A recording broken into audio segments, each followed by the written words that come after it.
love Mike Hanson Archives. Are you ready to run? And we are back after a extended vacation. We are back on the program, and as some of you know, I have been vacationing here in the great U.S. of A. I think traveling around different cities and states is one of the privileges that the slave masters grant us slaves, so we can continue to work and be good, loyal slaves for their Babylonian empire system. I do, before I start on a little analysis of my vacation, I do want to thank several people over the last few weeks that managed to keep this show going, and I think in peak performance. The first week, first I want to thank my crew. We had Mike Hanson, the producer, many of you know, and we had Linda was down here and several other people that Mike's sitting over there in the cameras that helped produce the program the last 2 weeks, and I appreciate them. I think we've got the best crew down here in ACTV, and I've said that many times, and I believe that we do. That's just my opinion, of course. That's just the way I feel about it. Secondly, I want to thank George Humphrey and his efforts. He co-hosted the first show on the 23rd of June, along with Galen Ross, and I want to thank Galen as well. And I thought they did an excellent job after reviewing the tapes of the program. They also brought on the different guests. There's Galen, hosted the show on the 23rd and the 30th. And we've also got, like I say, George Humphrey hosted part of the show on the 23rd, and he brought in Bob Larson and John Emery, who's a musician here in Austin, and Ashley Lewis, who is a representative for CAT, Citizens Against an Alternative Tax System. So I want to thank them for coming down and participating on the program on the 23rd. Now on the 30th, we had radio celebrity Joyce Isaacs down here, co-hosting the show. There's George and Galen. And we had Joyce Isaacs was here on the 30th, and along with Galen Ross. And also joining them was a woman who wrote the book Texas in the Morning, Madeline Brown from Phoenix, Arizona. I want to thank her for coming down to Austin and appearing on the program. And after reviewing that tape, I thought that was an exceptional show as well. So I just want to extend my appreciation to all the people that helped make this show possible the last 2 weeks. And I do appreciate them and the work that they did, and just the trying to make the show as successful and as entertaining as and informative as it could be, and I do appreciate that. Now, while they were down here with the program, I was vacationing, and we actually traveled through 23 states. We either traveled through or stayed in 23 different states, along with Ontario, Canada, in our visit to Niagara Falls. We went to Atlantic City, New Jersey, and several different states and places, a lot of hoteling and that kind of thing. A lot of fun getting away out of Austin for a few weeks. And my mind was completely off what we talk about on this program on a regular basis. However, there were some things that I took notice of immediately, and I didn't even have to look. I wasn't even looking for it. It just seemed to pop in front of me. On our way up to Ohio, my son picked up a cave country tourist guide in Kentucky. If we could get a close-up of this. This is an interesting piece here. That's all right.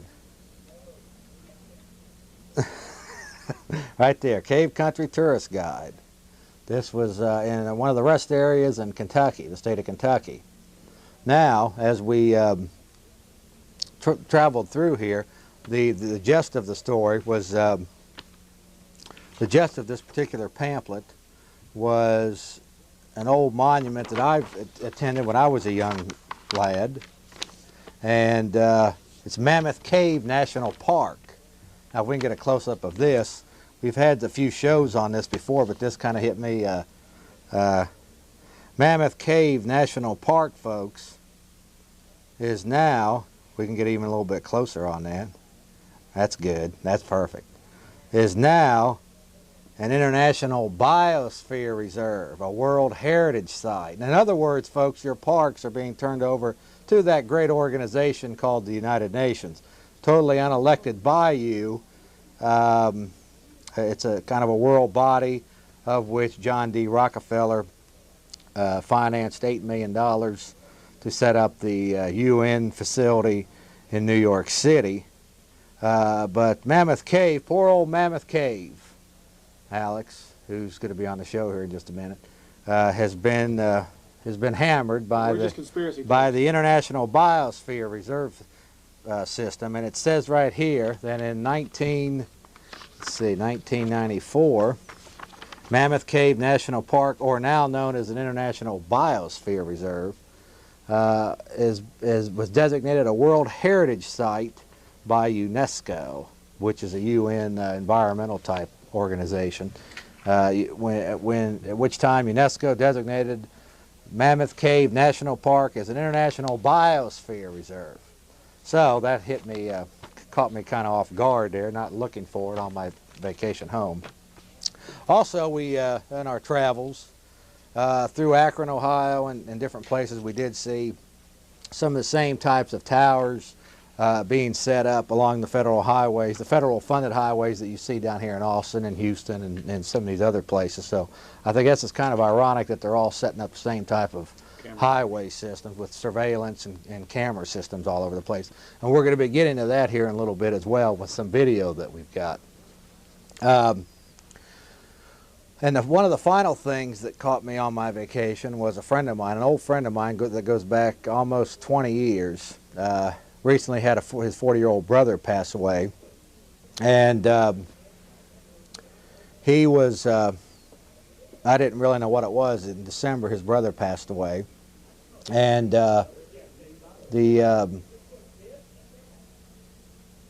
basically what it was, as I was talking to him, he was mentioning to me that his brother, he believes his brother died from the Gulf War illness, because he was apparently on the front lines at the time of Desert Storm.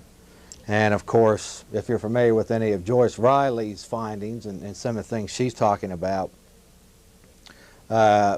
you will see that this whole Desert Storm fiasco was another concoction. But beyond that, up to this point, over 14,000 people that have served in Desert Storm have died mysteriously from symptoms of this Gulf War illness. And this, my friend's brother, just happened to be one of the unfortunate ones. He was a school teacher and whatnot, a very respected school teacher, and my friend, his name is Russ Miner, is actually now studying some of Joyce Riley's tapes and some of the information on this thing. So that hit me pretty well too, and was somewhat depressing due to the fact that I, for one, was against that whole fiasco to begin with, and still many of these people have died now. And just now the U.S. Congress, that traitorous, treasonous Washington District of Criminals, is at least recognizing that this may exist, although it's just going to be a cover-up investigation. We know that. But the fact is that that was the first time that a situation like this personally hit me, personally affected me, was when he mentioned that to me. So, beyond some of the more obvious, what I'd call globalist, slave master type mechanisms being set up and being depicted upon the American people. It was a decent trip, to say the least. And again, I do appreciate all the people that were involved in the last 2 weeks keeping the show going, and that's really all I've got to say, other than I do appreciate it. Now, folks, there's Joyce Riley, by the way. Let me just bring in briefly, and he's a familiar face here on Access Television. It's nothing wrong to like Access Television. Access Television is fine. It's another forum for people to get their views out. But a familiar face on Access Television and a local radio talk show host here in Austin, Alex Jones, is going to be with us for the rest of the day.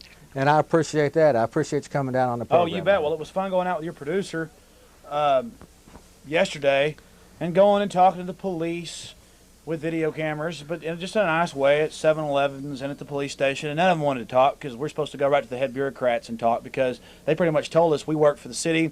Forget this, we don't talk to citizens, only go talk to the head bureaucrats. But it's so hard to talk to the bureaucrats because they're always so busy trying to be good little globalists, good little federalists, so they can all go and join Janet Reno at the Justice Department, like Elizabeth Watson just did for $244,000. Well, they can go out and violate people. We'll get into a lot of the specifics, but the thing that, after watching the footage that you and Mike put together yesterday, the most obvious thing that come out of that footage, and I hope that it's on here, was that the fact that, well, the mentality of the average public out there. You were asking some. We did about 80 or 90 interviews, and I got up here so late last night to do my girlfriend was tired, so we just came up here about 12 midnight and did some quick editing. There's actually about 2 hours of tape that your producer took, so I just real fast edited out about 30 minutes, and I know we'll show that in about 20 or 30 minutes or so, or an hour, or just whenever you want. And it's very, very interesting. First, there's some interviews down on the drag. Then we go to the police department. Then we go film just some camera installations around town, like you talked about how they're putting up these camera and infrared towers. But we're theorists. Of course. And it's for our best interest. Yeah, right, in fact, if I could, and I'm gonna go back to this later. Let me just mention one thing before you get to that. I want to just first off, folks, I want to for one say that I am not a left wing or a right wing. I have no wings. I have been attacked for being a right winger that gets his information from right wing publications. You're a right wing extremist. I have no wings, folks. Well, wait, didn't you get this information from Mammoth Cave Tourist Guide? This is from Recreation. That's definitely right wing. Yeah, that's right wing. And secondly, this idea about where we get in for our information is straight mainly from enemy documents. For example, this right here is a classic example of the enemy testing the mentality of the American public. Now let me ask you a question. But let me just continue on with this. Let me play devil's advocate real fast. This is a family brochure. What's wrong with us giving up sovereignty and giving up our national lands to foreign banker control? I don't see a problem. These are these are the same bankers that stole all the Jewish gold, killed all the Jews. But y'all want to know where we get our information, folks. Right here's a good classic example. Your friendly neighborhood rest area in Kentucky is now publishing UN documents. Right, UN documents. And secondly, I also want to mention that for one, I personally get a little, I just not really angry or worn down, but just sick of defending what we're saying here, folks. Quite frankly, if you don't believe what we're saying here, and if you don't want to investigate it, I don't even care whether you believe me or not. I'm not even interested in that anymore. If the question I have to any viewers that doubt that there's a conspiracy, that there's a global conspiracy. What's a program of control? Financial oligarchy. Prove to me that there isn't one. That's the challenge I make to you. If you believe in all the phony wars we've had, all the debt that's piled up, how we're losing our rights, how hundreds of thousands of people are losing their homes and their cars being seized, millions of people are being violated out on the highways. In fact, in Cuyahoga Falls, Ohio, Alex, let me just share this one with you. It was told to me that they are now stopping random stops for our best interest. Yeah, because to make sure we all have seat belts. Isn't that nice of them? And they may accidentally find some right-wing literature or something. Oh yeah. But anyway, I want to just mention, folks. So before we get on, we'll take some calls. I'm not up here tonight to defend what I'm saying or trying to convince you, because quite frankly, if you don't want to believe it, if you don't want to investigate it, I don't care. Just go on with your dupe little self, and you can be just like the majority of these people that are going to show up in this video here that you do. You can just act just like them, and that's exactly the way I feel about it. Well, and right here, I mean, the scary part, Jeff, about the people I talked to, and a lot of them had something to say, but the ones that even had something to say, they don't have a clue. And I used to actually think people thought like I did. I used to think that they understood that government was not rule or love, it was power, raw power, and I didn't even think I was that smart. Now I'm starting to get a pretty high opinion of myself. And I don't mean, no, I'm serious. I mean, well, so do the slave man. Well, yeah, I mean, exactly. Well, I'm just trying to say to people out there, it was shocking to me to find out, interviewing 80-something people probably, and there's only 15 or 20 on this, or 10 on this tape, and these are the better ones. I mean, some people would just go, huh, what? They don't even know where Washington, D.C. is. Yeah. And hold on, and the people that did have something to say would say, I'd say, well, what do you think about the CFR being on C-SPAN talking about global regimes of power? We're also going to show that later, them talking about that.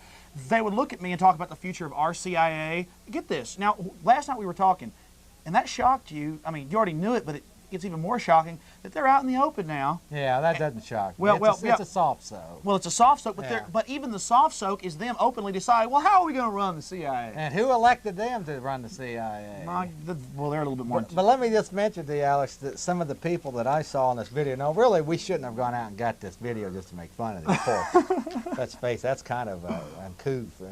But let's face it, some of these people, you'd ask them a question, what do you think about the Federal Reserve? And they'd say, huh? Well, I don't know. And you'd say, well, do you think it's good that the private bankers, behind the scenes are running things in secret? Yeah, I guess that's okay.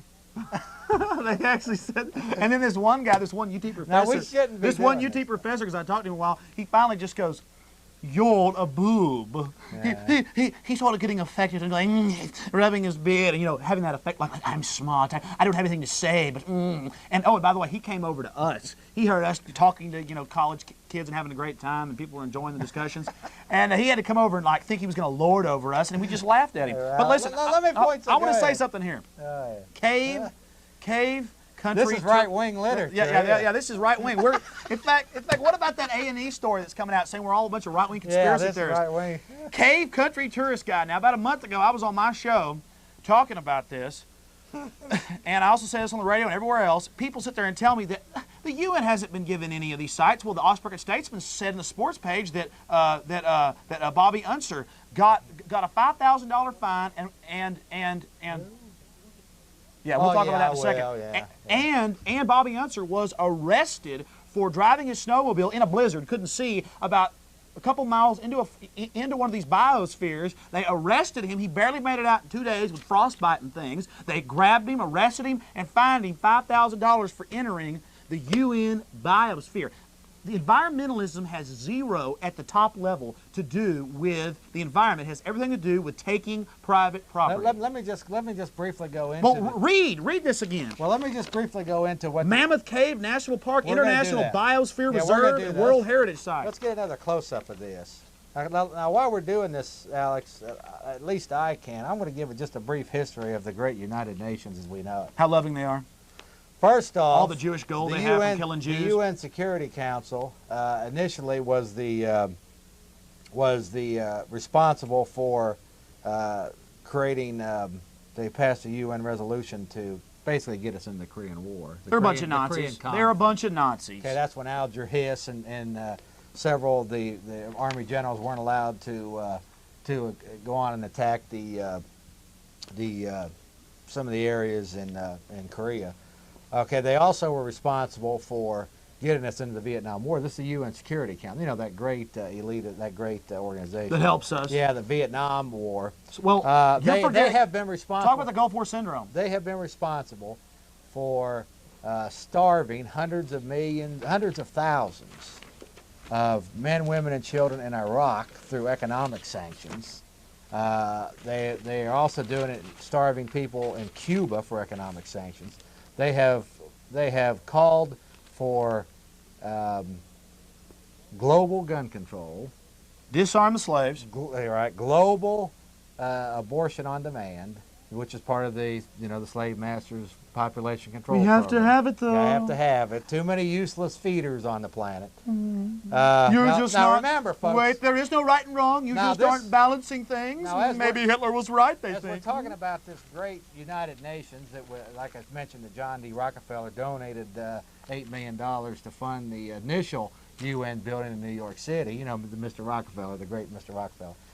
This is now the one that's in charge of your parks. One more time with this, Michael, if we will, because this is this anti-government right-wing literature that we get so accused of using on this program. Right there it is, folks. This is from the rest area of the Kentucky. Over 25 major parks have been taken over, and also hundreds of other small portions of other parks. They take little sectors. This is that right-wing literature that we use right there, that we get our information from. But Americans can't take care of the parks. Only the UN can. Yes. So with that, I also want to mention. Then we're going to let you go on. No, with sure. Your piece. Gulf War syndrome. No, we're going to talk. I'm going to talk about July 4th. Oh, that's always important. Now, once again, I was told there was thousands of slaves that went down here to Town Lake and millions of slaves across the country that went down with their little flag and was feeling all good. Now, they was feeling good because it was Independence Day, they thought, right? I mean, it was all Independence Day, and they were really feeling good about all this. Here's America today. This is a little New World Order scene that we're witnessing. But frankly, folks, if you think you're living in the land of the free and the home of the brave, I've got some swampland in Phoenix, Arizona I'd like to sell you.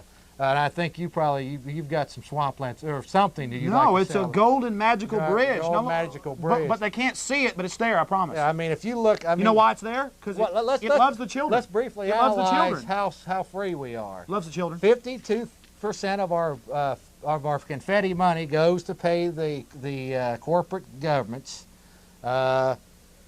We've had useless no-win wars repeatedly over the years, where 18-year-old kids have been slaughtered. We're not meant to win wars now. Hundreds of thousands of people lose their homes and their properties and their cars to the IRS every year. Millions.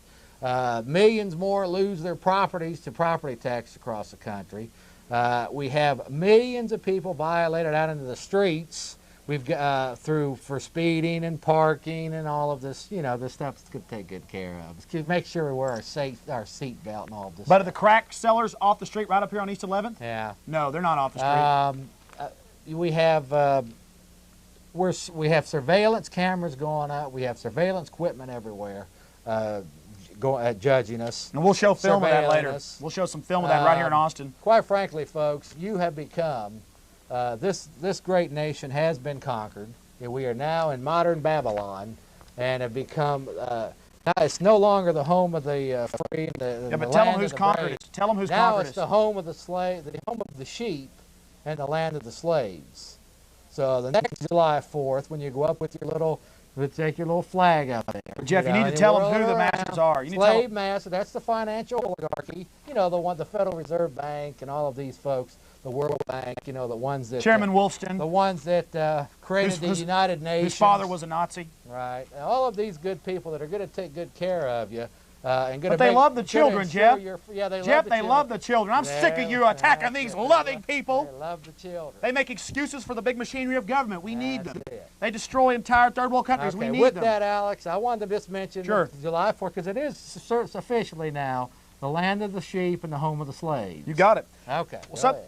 Something you told me, though. Now, you notice they're not calling, the press isn't calling Gulf War syndrome anymore. Before it was like, well, there's some mental patients coming back from the Gulf. They're having mental problems. Tens of thousands of people, now over 100,000, over a third of the troops that were there of ours and all kinds of, mostly European troops and people. They're all having these same illnesses and having weird things found in their blood, chemicals, sarin nerve gas, 600 chemical weapons detectors gone off. Well, now the press isn't admitting it. They're just calling it Gulf War illness now. Because it's not a mental syndrome like they told our troops while they were busy dying from chemical nerve agents when we had had antidotes that would at least reverse some of the effects. Like, you know, for 6 or 7 years, they told us it's bull. Now, so much information's come out. It's come out and said in hearings that 600 chemical weapons detectors went off. Now they're just kind of saying, well, maybe there's a few little boo-boos. Yeah, maybe. Yeah. But there's nothing we can do too much about it. But, we just have to but live why with a year ago when me and you were talking about this, when people caught up in college, we were there. We were moron, right-wing, evil people. Yeah. This here is a classic example. Again, one more time. This here, let's put a close-up. This is our right-wing literature. This is right-wing literature here that we use for our information. I mean, look at it.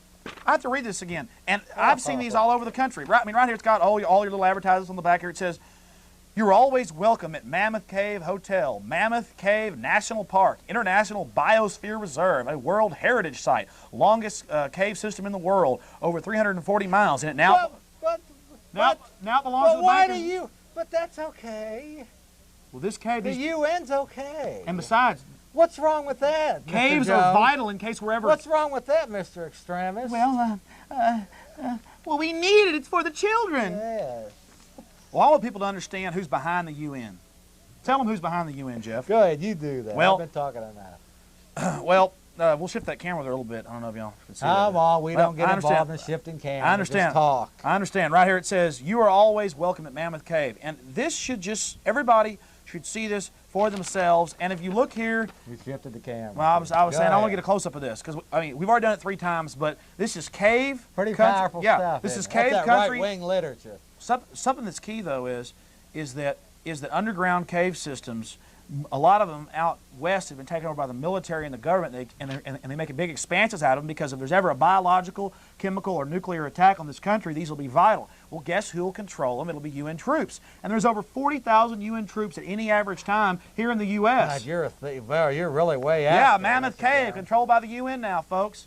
Oh, is that the wrong one? That's it. I mean, look at that, folks. Mammoth Cave. I mean, that's not me sitting there giving you. I've been telling you this, that 25 major national parks have been given over totally to the UN, and hundreds of others, pieces of them have been given away. Yep. Environmentalism is about stealing your private property. Now, the little minions, the little dupes at the lower level don't know any better. They think they're doing some good. Yeah, they do. They're Yeah. useful Yeah, idiots. They're useful. But I'll tell you who started the whole systems here in this country. The Rockefeller interests, John D. and all of them, about 100 years ago, started the first environmentalist groups. Not because they wanted to do that, because they wanted excuses to take their competitors' land so their property value would go up. Well, now they're greedy. They get half your money in taxes. They get all the regulations they want. The federal police agencies control your local police departments now. That's a fact.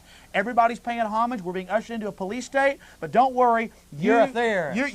Yes. Don't worry. The UN is a loving organization that loves the children. And this is right-wing literature you're getting your information from. Yeah, from a tourist guide at the national park. Mm-hmm. All right, with that, I think, Alex, first off, we've got some callers have been holding. Okay. Now, if we could implement our new system of bringing callers to the air, would be nice. Are we going to go to that new system, or are we blowing that off now? I guess are we going to go to that new simple system of bringing callers to the air? Okay. Hey, I want to say one thing. Go ahead. While we're implementing our new system. That film that he was just showing is off A&E, and the reason we showed it is me and you are not anti-Semitic. I have Jewish friends. Millions of them were killed by the bankers in Europe back during the last war. The Switzerland has tons of gold that came out of Jewish teeth. I think that's terrible. They're the ones that are the racist. But what did A&E do when they did a story about conspiracy theorists? They said that we were all anti-Semitic. And right-wing. When we are not right-wing. We're no-wing. Hey, yeah. Cave country tourist guide. I'm telling you, you're getting shysted here. I really couldn't believe it. My son bought There's this. a UN biosphere. I couldn't believe it. Achievement. Yellowstone Park. A third of Yellowstone Park's been turned over to UN control. Yeah. Well, it's in our best interest. Yeah, because UN knows. Okay. All right. It's in our best interest, of course, now, folks. All right, here, okay, we're implementing a new system here of bringing callers to the air, and I appreciate you folks have been holding for a while. We've got a new system that we're going with here. Okay, line 1, we got Paul. Paul, are you with us? Hello, slaves. Hi, hi. Yes, I was wondering, in the interest of not being overtaxed, wouldn't it be better if we did turn over the parks? That way we wouldn't have to pay to maintain them? Oh yeah, turn them over to the UN. We pay the UN. Why don't we just give them the parks? I see no big deal with them taking them over. Well, let me ask you that. Who do you think financed them to begin with? Did we have to pay for the land? Hey, we're giving the Chinese our naval Shut up, bases. I'm talking to Jeff. I agree. Let's give them our military bases too. Shut up! I'm talking to Jeff. No. Yeah. Who do you think paid to preserve the national parks to begin with?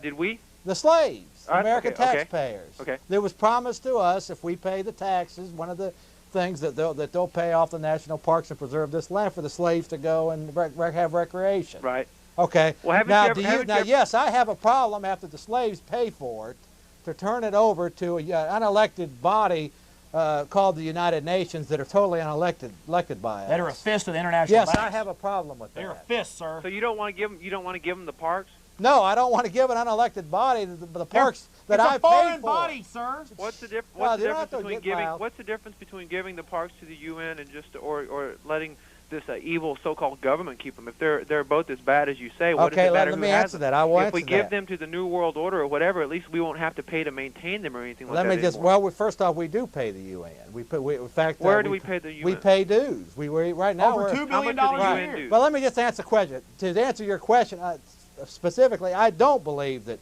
we should be forced through coercive measures. Well, listen to this guy. Listen, let me answer the question. He's willing to give it up no, to foreign don't interrupt me. foreign Yeah, groups. but he's got a valid point. Now, to answer your question specifically, I do not believe that American people should have their house stolen away from by the IRS, should have their cars seized and taken from them. People should be put in jail for refusing to pay taxes to pay for any park. But they won't take crack dealers off the Whether street. it's under UN, American, or what. But they won't. Shut up! Go ahead, Jeff. I'm sorry. No, that's my answer. I agree with you. Okay. I don't believe that we should have a coercive government that forces us through coercive means, meaning sending people men in with guns to enforce proper IRS taxes to pay for any parks. And rightfully if so. If people want to have parks, they can set up parks and pay for them voluntarily. Right, but see, what I'm trying to say is I think that we need to realize that maybe parks were a bad investment. We're not making any money off them. And if someone's willing to take those off our hands and we no longer have to pay to maintain We're them, still paying for them. let them have them. No, let me make that. The first point is we should not have been forced to pay for it. Period. Right. Okay. Now with that, now since at least on the surface, we were promised that if we participate coercively and pay these taxes, we would have these lands for our use and our recreation protected by the so-called U.S. Congress and our national government. Never was it told to us when they were stealing from us to pay for the national parks that one day they would be turned over to an international body not elected by us. So it's a fraud either way you look at it. Yes. It's unconstitutional. But Right, at but least let's say, if for it's under example, our U.S. Congress, and at least on the premise that our Congress is a legitimate Congress that has our best interests at heart, maybe they will protect the parks and let the slaves go and use that park. Yeah, Clinton shut down the parks. Already now let's use an example. Let's say like if we got a bad car and we were making payments, and then someone offered to just basically take over the payments when the car was already a piece of crap. I mean, wouldn't that sound like a good deal? No, but there's a fallacy in that thought. The fact is that you volunteered to go pay for that car. I didn't volunteer to pay for this park. This park has been bought off the. Well, the caller's missing it though, Jeff. You got to understand. You're missing it. No, is it all about talk? I've been sitting here for 5 minutes. Well, you got to understand the basic premise. Well, what I mean, the premise is we're still paying for the parks, Jeff. Yes, that too. Also, we do pay a fund to the United Nations. No, the United Nations isn't paying for these either. They just get to run them because it's for global goodness. I know that, but we still do pay a fee. It's like paying your house payment and somebody dropping by and running your house. Here's my point. How are they running them? They've got them under the UNESCO. Forget it. Just the guy does. They've got them. No. I'm asking you a question. How are they running them? They have through UN troops there. Through the UN Charter, they have now taken control of these national parks that at one time were promised to the American slaves. Right. So if they have UN troops there as opposed to they had American troops there. They used to have American troops at these parks. No, they used to have just regular national park rangers. Okay, so we're not having to pay for park rangers anymore there. That's not the point. No, we've already paid for it. We're paying for the UN. See, you have to understand the first premise is that the whole idea is a scam. I understand that, but what I'm trying to say is... So let's stick to the premise that initially we should not lose our house to pay for any park. Right, and maybe if we didn't have to pay for the parks, maybe if we didn't have to pay for the parks, we wouldn't have to pay so many taxes, and we wouldn't lose our homes. No, but one of the reasons why it was fed to us, why we were paying taxes, it is given to the bankers was the and they'll promise. our taxes. Let me answer the question. The reason why it was fed to the public and sold to the public was that these parks, if you pay your taxes, we would have these parks to enjoy for us. Never was it sold to us when they were selling us this that it was going to be turned over to an international body not elected by us. So it's a scam on every front. That's the whole. That's the point. It's part of the whole. That's about the best I can answer it. Hello? I guess we lost him. All right. What? All right. Did you want to respond? Okay, John, you're online too. Hello. Hello? John, you're on. Is this John? Yeah. Hi, John. How you doing? Good, and you? All right. I got a question for you. Go ahead, brother. Okay, if Hillary Clinton gets prosecuted, can Bill Clinton give her a president pardon? I have no idea. To me, that's maybe you can answer. About right though? I don't know, because that's kind of part of the bread and circus issue that I don't think that really amounts to anything. I think that we have a treasonous government, totally treasonous, dictatorial, tyrannical, and this little bread and circus issue like Paula Jones and right. all of this, I think is just part of the diversionary tactics to get us focused off what's really being done to us. Right. That's my answer to that. But what do you think? I think that's probably what's going to happen, though. What do you think? I don't know. I can't honestly say. Frankly, I would dare say that none of them will be indicted. I think in all of these situations in Whitewater, whether the SNL theft, whatever, I think they'll find a few scapegoats to lay the blame on to make it look good, like, slap somebody's hand to make it look good. But the real powers themselves are going to escape any type of prosecution. Oh yeah. I would be surprised to see any of the slave masters or their puppets, the ones that the front men actually get.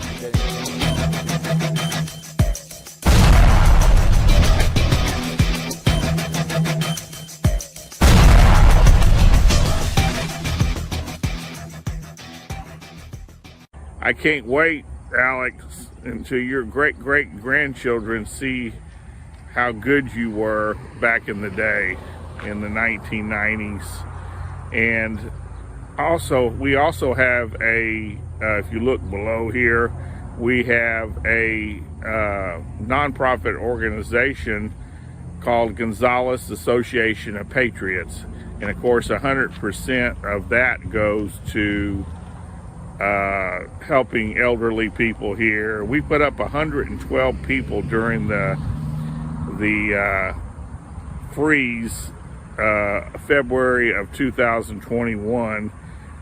Those people would have froze to death if we would not have put them up in our hotel here in Gonzales, Texas. People were having accidents on the highways. They had nowhere to go. People's water and electricity was cut off. They had nothing. Thank God that we made it through that. That was just something else for Texas to have that freeze, and it lasted for a whole week. And we put them up. It just about exhausted our.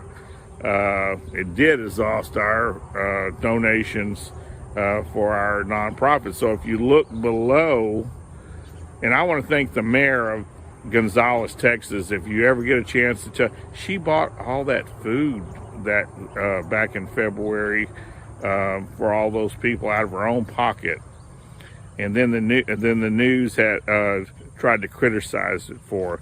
If she wouldn't have opened up these shelters, people would have froze to death. Their fingers would have been frostbitten on their toes, just like what happened in Austin and Houston. So I want to commend our mayor here in Gonzales, Texas, Miss Connie. There you go. Everybody. Buy what you want with it. Buy you something nice once in a while. I love you, Mike. Yeah. God bless you. People donate money to us, and that's how we get this money. Thank you. So if anybody, wants to know more about our organization, we're here in Gonzales, Texas at P.O. Box 481. Thank y'all very much, and God bless everybody that helps people around that are in need. God bless y'all. Okay, we'll see you next time, Bye. Peggy. Pasa buen día, señora. Gracias.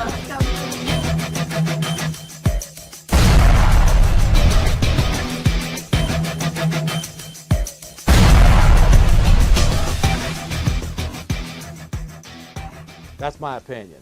So if it happens, then maybe I'll take up that issue. All right. Thank you, brother. Thank you, John. Okay, Alex, you had something to say. Go ahead, brother. Well, I don't want to monopolize. Anyways, by the way, that was Chris Ramirez who just called and was telling me to shut up. I don't know why. Well, whatever. Why he doesn't have the thing. They're entitled to call. No, I know. Go ahead. No, I know he's entitled to call. It's funny when I call on shows, I give him my name. Well, just a little thing that I didn't even read the Dallas Morning News today, but it's the Monday, July 7, 97 issue of on page 8A. It says, under federal law, the military may assist law enforcement with surveillance and other duties, but military units cannot make arrests or searches and are trained to shoot only in self-defense. Number one, and then it gets down here, it says, it says, this is one of the most important parts of training, Lieutenant Kish said, dealing with civilians, how to conduct yourself, not to escalate the use of force. That's our bread and butter. Okay, that is unconstitutional. And when Chris Ramirez just plays devil's advocate and calls up and says, what's wrong with our parks being given over, he doesn't care about being a slave. Frankly, though, Alex, I'm not going to deteriorate into this. But I think he was asking a legitimate question. No, I understand that, but what I'm talking about... It was you that was going on the defensive with him. But it's shocking to me. It's the mentality that might be, but that's okay. No, it's nothing. 10 years ago, I was dumber in dirt, too, so there. But it's nothing personal. Just stick to what's your facts here. What are you... Well, it's just shocking to me that we've lost our Constitution and that people just say, what's wrong with giving up our national parks to foreign bodies? And then we still pay for the parks, but they just get to run them.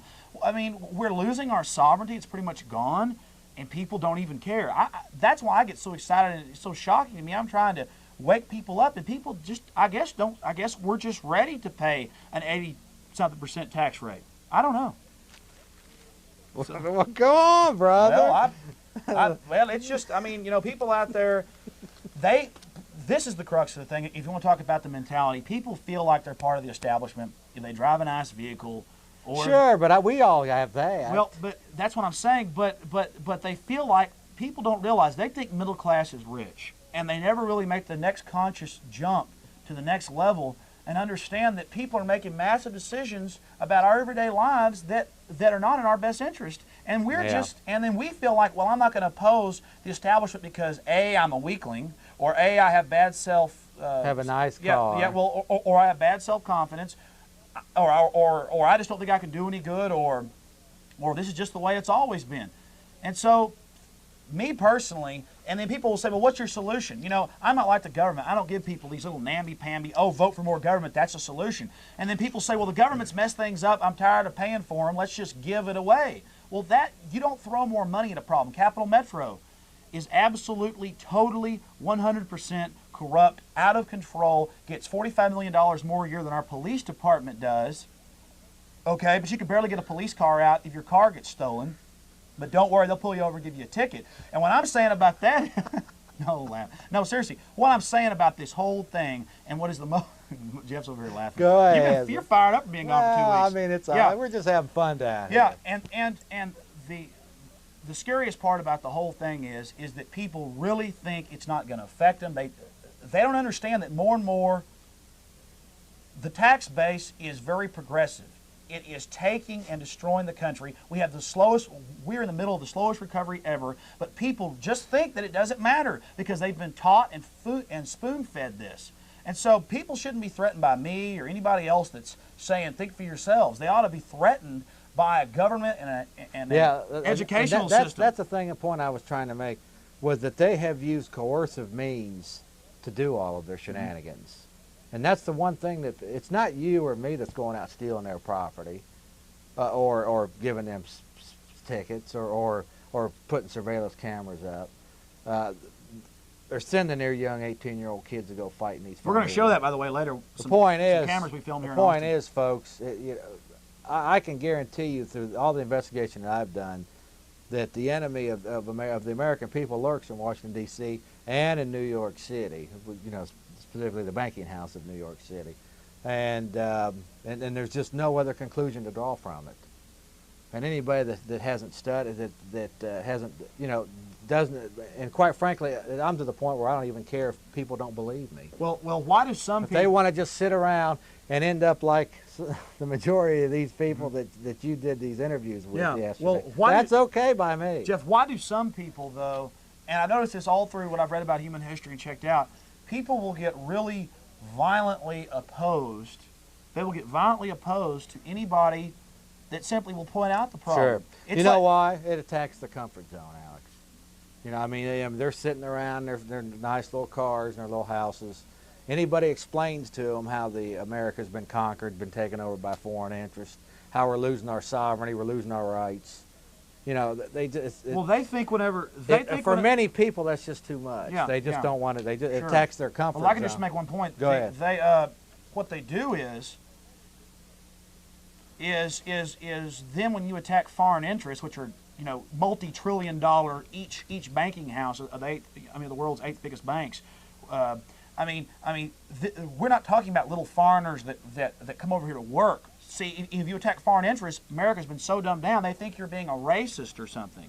Americans only try to act like they know what they're talking about. Everything is acting like you know what you're talking about, not actually really saying something, because if you say something, you might slip up. You might be a little bit wrong. No one will venture anything. No one will step forward. But we are right-wingers. Right here's our material. Yeah, because we're using a Cave Country Tourist Guide. That is funny. Okay, we ready with our new implementation of calls? Yeah, let's go call. We'll let you respond. All right, here we are. Are we ready with that new... All right, here we are. We're trying to implement a new system of calls here, folks. We're doing this as best we can here. Okay, go to line 1 and Mike. Mike, you're on the air. Oh, wait a minute. Hello. Yeah, go ahead, Mike. I'm sorry. Go ahead, Mike. How you doing tonight? Thank you for holding, brother. Yeah, I was watching C-SPAN the other day, Washington Journal, and it was just talking about, I think y'all are really overreacting. Y'all are looking for conspiracy every single where you can. The rest of the world, they were saying, as far as the UN, the rest of the world regards the UN as nothing but a puppet of the United States. We control it, we run it, we do whatever we want to with it, but the United States, for some reason, sees the UN as something that's going to take over the United States. Why is the majority of our interest payments going to foreign countries? Okay, let me respond to that briefly, Mike. We do not control it. First off, I don't think the UN is going to take over the United States. It's just one arm. I think it's a mechanism. I think it's a mechanism by the global, one tentacle, by the world's financial oligarchy. There's the World Bank. There's the International Monetary Fund. To control. There's the World Trade Organization. Hey, wait! I'm sorry. Could one of y'all talk at a time? Yeah. I cannot. Please. Well, he was responding to what I was saying. It's frankly, if you want to get my idea of what I think is going to happen, have you studied the Inquisition of the Catholic Church recently? No, I haven't. Okay. If you ask me, a lot of the problem that we face is coming right out of Rome. Well, I saw your show and you had an individual on, and he was talking about there's like 4,000 different places in the United States where there's biosphere, where the United States or the UN has control. And I saw another show, and they were saying the recent thing, there are like 12 biosphere reserves that are part. Well, okay, 25. But I have been to the Yucatan Peninsula. I've been to the International Biosphere Reserves there. And it's very nice to go to other countries. And I think we needed to give a little bit for other countries to quit ripping up the rainforest. And it's nice. There's nothing, no one thinks the UN's taking over down there. They see it as a great chance for people to put money into the environment and save the vanishing rainforest in the Yucatan Peninsula. That's a real good brainwashing job, Mike. Well, obviously, you have not really studied the UN. Are you aware that the UN Security Council voted to start the Korean conflict? Are you aware that the UN Security Council is responsible for creating the Vietnam War? Are you aware that the UN has starved literally hundreds of thousands of people, hundreds of millions, through economic sanctions in Iraq and No, but hadn't the United States been at the forefront of that? I'm asking you a question, brother. Are you aware? I'm aware that the United States... Are you aware of that? I'm aware the United States controls the UN. How does the United States control the UN? We've got one delegate there. We already told him the UN is only one tentacle, sir. Yeah, and it's not like that. It's only one tentacle. What as far as, okay, in the Gulf War. Let me ask you this, Mike. Are you in favor of giving our U.S. trade policy over to a World Trade Organization? No. Well, it's been done. That's been done. Okay, let me ask you this then. Are you in favor of turning over the FBI records and the U.S. data bank, the government files over to the Interpol system? I don't know about all this. No, I'm asking you a question. No, I don't know about this. I've never heard about this. Well, that's the whole point. Well, I'm saying, but I that's didn't the watch whole it. point. You watch some stupid public radio program or some KLRU phony job. But what I'm suggesting to you, Mike, this morning. What I'm suggesting to you is that is the information you're getting is a smoke and mirrors. Let me just say something. Are you familiar that do you know that John D. Rockefeller had originally financed the $8 million UN building in New York City that it sits in right now? And that's what I'm saying. The United States basically controls the UN. I don't trust John D. Rockefeller. I don't trust the Rockefellers. Yeah, go ahead. Look, number one, we're getting off the whole base. No, I think it's good discussion. Well, I'm not talking about what Mike's saying. And I've talked to Mike off here before. He's a pretty nice guy. What I'm saying is this, look, we should keep some of our environment. We should do some things. But that's all something, and there's George Bush talking about the New World Order. We should just totally get off this whole deal and understand that we should either decide to totally get rid of our Constitution and openly say we're now a international socialist state controlled by 20 corporations, 8 of which are international banks, or we should say, no, things are off track, let's be a representative democracy like we used to be. Okay, right. Okay, our country, they are dismantling it as we speak. They're literally, and I'm doing good. I'm not some out of work guy who doesn't drive a nice vehicle and doesn't have a good life and a girlfriend and the whole nine. I got it. And I'm just telling you, I'm an American, then that's not some holy word, but I want to be there next time to oppose the next Hitler. But I tell you, I see all of you, every single thing, you're wrapped up in conspiracies. No, I mean, no, Alex, sir, wait, you'll show these Oklahoma bombing tapes, and there's about 3 different videos. And the 3 people contradict each other. And one guy says there's no crater. Newsweek had to draw one in. The other guy says... Because you've been talking a lot. Well, let me just... I've got to counter Mike real fast. Now, Mike, let me just tell you something. That sounds like I was over at Jeff's producer. He didn't like to have his name said, but I was over at Jeff's producers last night with Jeff after I went to my grandparents and places. I was over there, and we watched a film that he taped off A&E, and I've seen these tapes. And it pretty much admitted that the CFR pretty much almost ran our country and admitted a bunch of stuff, but then it said, this is no big deal. This is no big problem. If that's the way it is, then our country should know who to go to. It's not Congress. It's not the president. It's the CFR and the Bilderbergers. That's right. And all these other guys. That's right. So in other words, all of this smoke about the U.S. Congress, it's an illusion.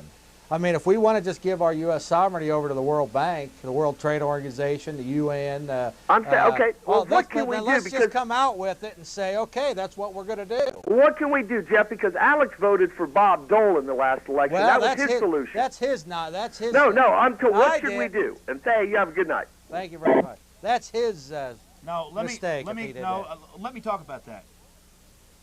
Now, I talked to this guy off the air, and I went and I voted a split ticket. I voted for some Libertarians and I voted for some Republicans. And where are the few places you see Republicans, the chairman of the Ways and Means Committee has actually entered the Bill 2002, to abolish the IRS and to take away its powers to take people's houses. Congressman Ron Paul, Libertarian, conservative, he went in there and he just got elected, and he's openly talking about in the Office Record Statesman that there's too much federal control over local police departments. I like the few small cadre of Republicans that are actually trying to cut corporate welfare. But Bob Dole's not one. No, he's not one of them. Bob Dole's an elitist He was not one of them, but I was voting for some of the Republican plank. I knew he was going to lose anyways, and I voted for mainly Libertarians. Mike, I do agree with you on your final point. I would never vote for Dole or Clinton, either one of those establishment fat cats. They're all part of the problem, and as far as I'm concerned... but who's their baby? Who won? Who'd they push? Who'd they do push polls for? It didn't make any difference to them. Okay, fine. Okay, next caller, let's go to Seth. Line 3. Seth, you're with us. Hello. I have a two-part question. The first part, is going to make it sound like it's not particularly germane, but when I get to the second part, it'll, pull it back into the issue of American independence from, like a totalitarian United Nations regime or whatever.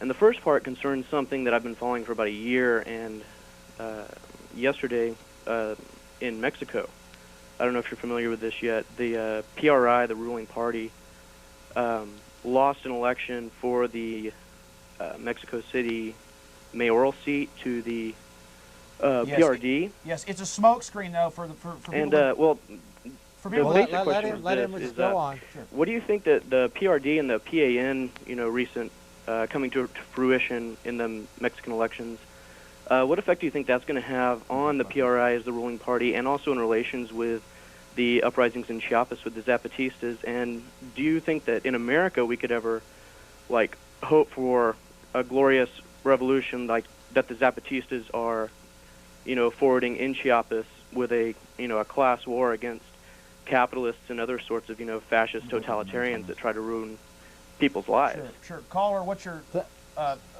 PRI is... Hey, Seth, thanks for your call. Go ahead and respond you, and then we're going to go to that video. Sure. Well, we'll get one more call. We got well, let me answer Scott online. Go ahead. Go ahead.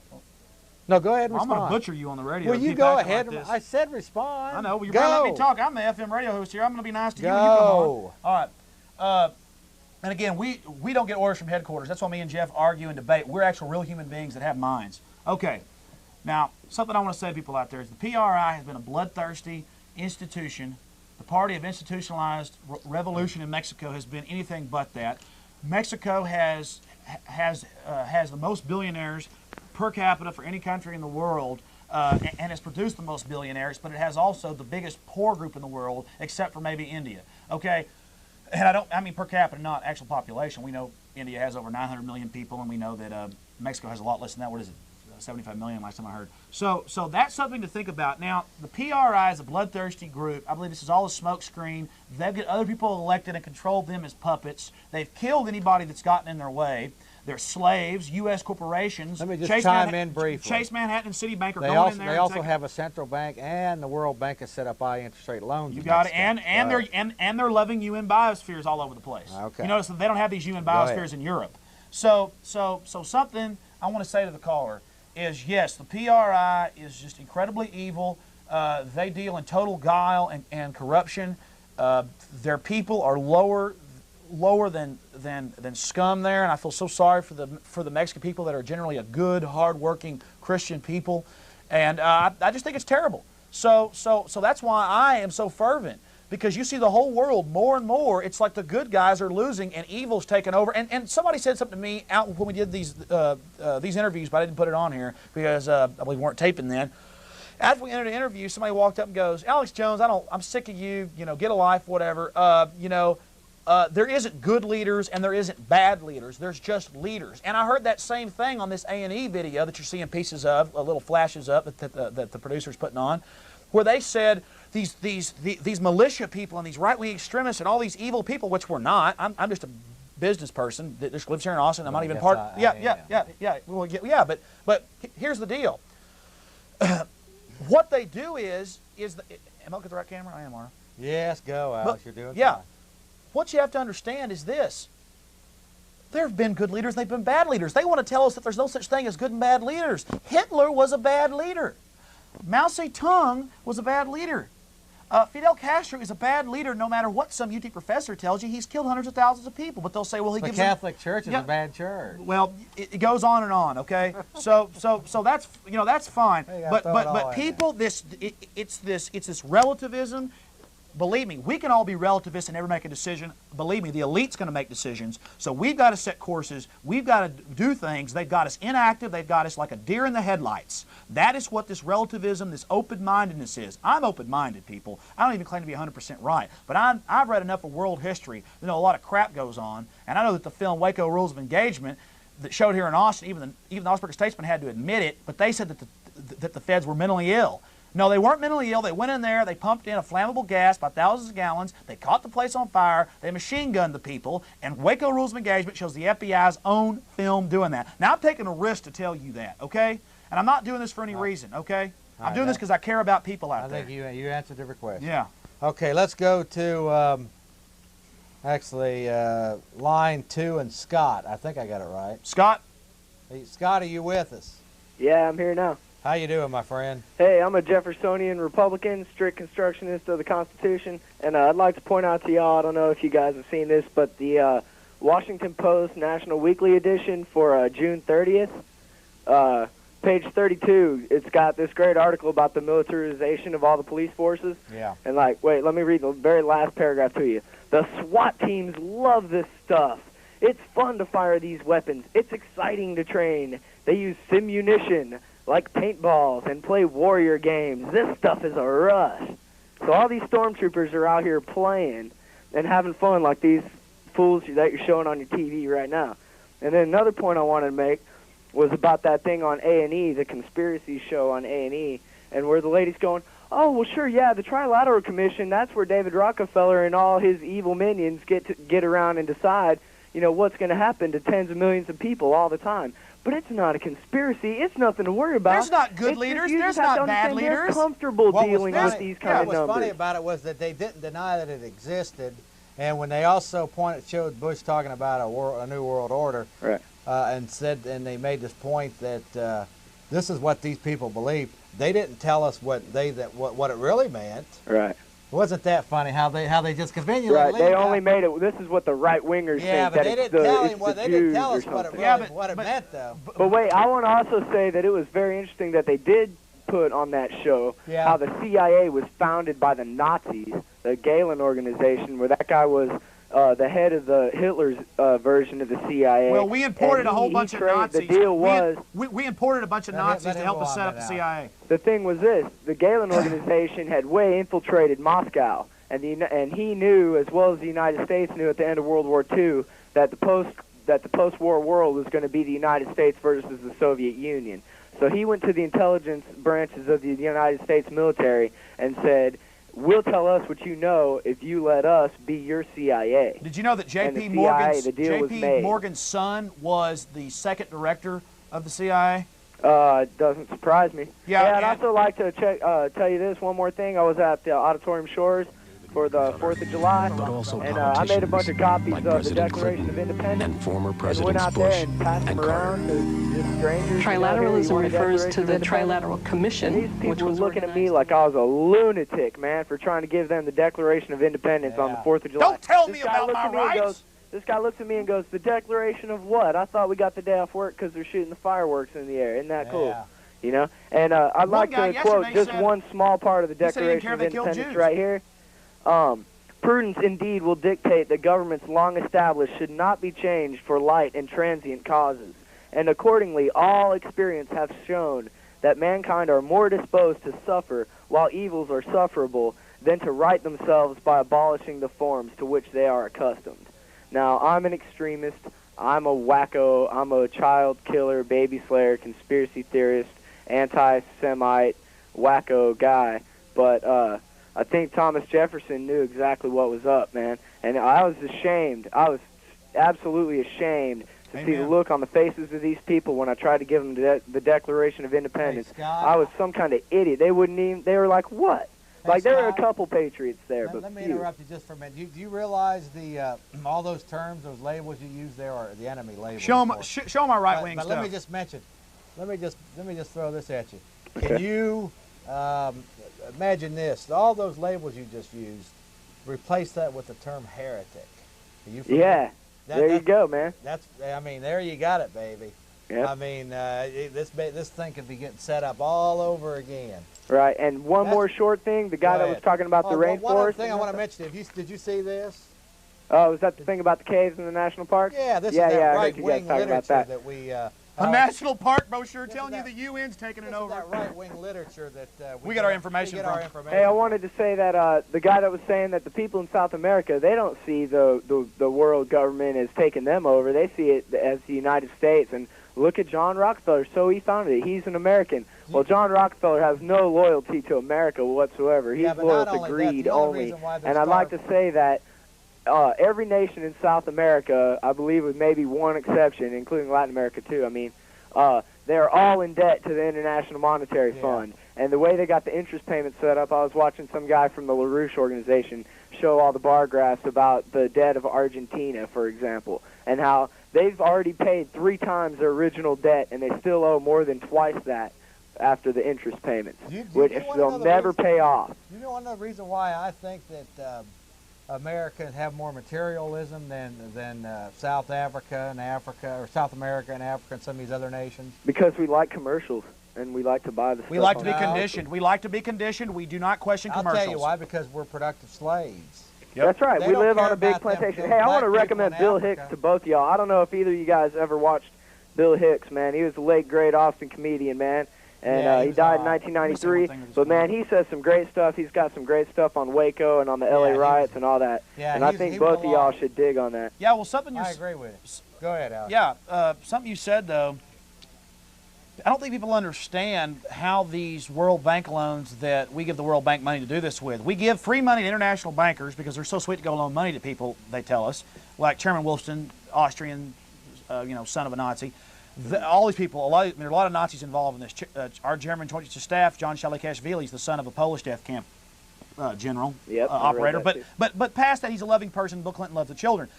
Well, no. What we have to understand is this, and something that you said really struck a nerve with me, and it's true.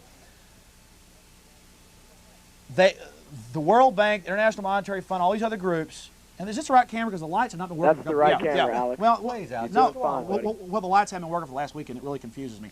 Something I want to say is this. They go to the dictators or the people or the small group of people that run these countries, and they say, we'll loan you $2 billion, $3 billion, $4 billion. You turn around and run off with half of it, that's fine. All we care about is that you sign these contracts to perpetual rights to your resources, and then our corporations go in there and cut down the trees. Exactly. So the UN is the one cutting. The UN is the one cutting down the trees, but they'll then stake off a couple, 100,000 acres and say, well, now it's okay that we're burning the rest of this for hamburger meat and things, for cattle, for ranching. Don't forget the interest. But that's how it works. They go in. These people aren't meant to pay back the money. Here's the point I made to my liberal government professor at Austin Community College. She's talking about the national debt and the way she's been trained to talk about it, that it doesn't matter, and that someday in some distant future that we haven't imagined, our gross national product will be such an extent that a mere $14 trillion won't matter very much, and it'll be all right.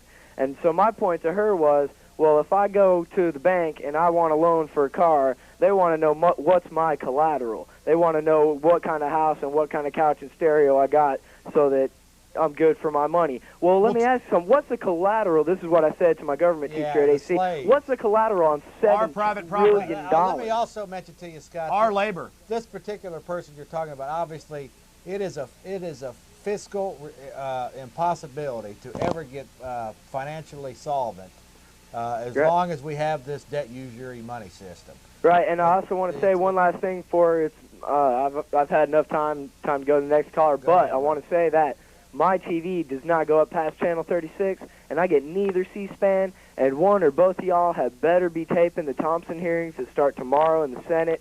I want to know all about John Wong, and even on this week, David Brinkley's old show yesterday morning, even Sam Donaldson brought up that this is actually might be even more of a case of espionage and treason than it is campaign financing. It is. What do you mean? Bill Clinton really let did in get a this spy to the job national in the security Commerce computers. Department.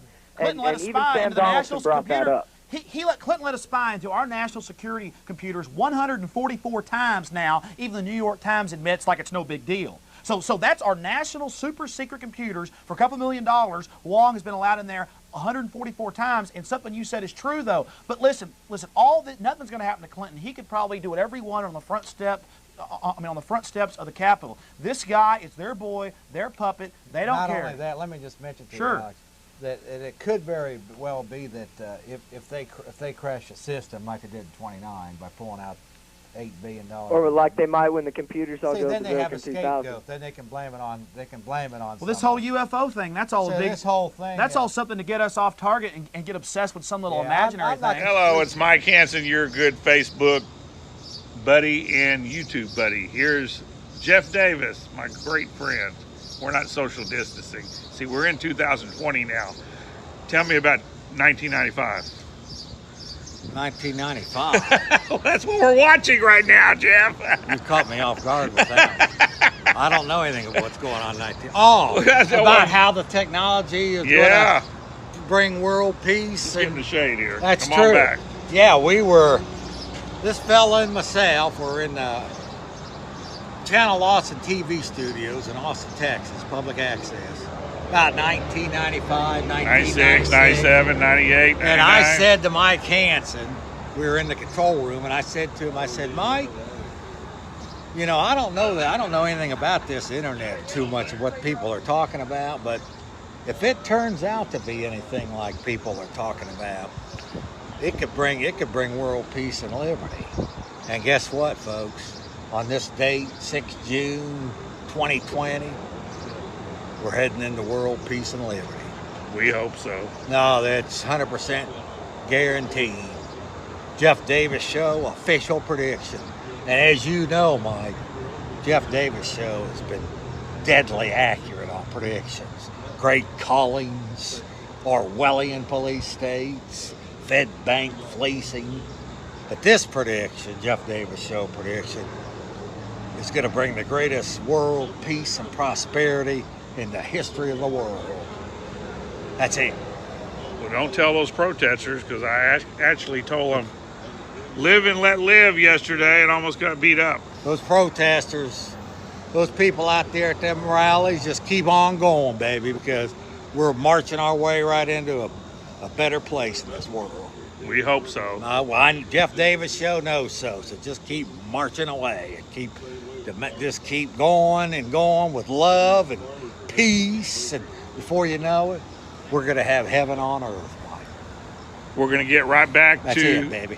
Peace. We're going to take you back to 1996, folks. We'll see you later. Peace, baby. God bless you. That's it. Clinton's just an agent. I mean, he has absolutely no power whatsoever. He just does whatever they say. Yeah, neither did Bush. Skateboarding is not a crime. These guys are just agents, and you get rid of one agent, another one steps in. Another one, they just get another one. They're like drill bits. You just put so I'm not the slightest bit concerned about. Let me tell him real fast. He was wanting to see some C-SPAN footage. I was not able to tape it the day that Sandy Berger, the National Security Agency, because my VCR was broken then. I still, 3 weeks later, been too lazy to go buy a new one, or too busy. When Sandy Berger, our National Security Agency advisor, runs the CIA, it's the senior of the CIA, was there at a CFR meeting. He's a top member, by the way, sitting there talking about our global regime of power, talking about the CFR, which is multinational, has more foreign members than I saw that. Yeah.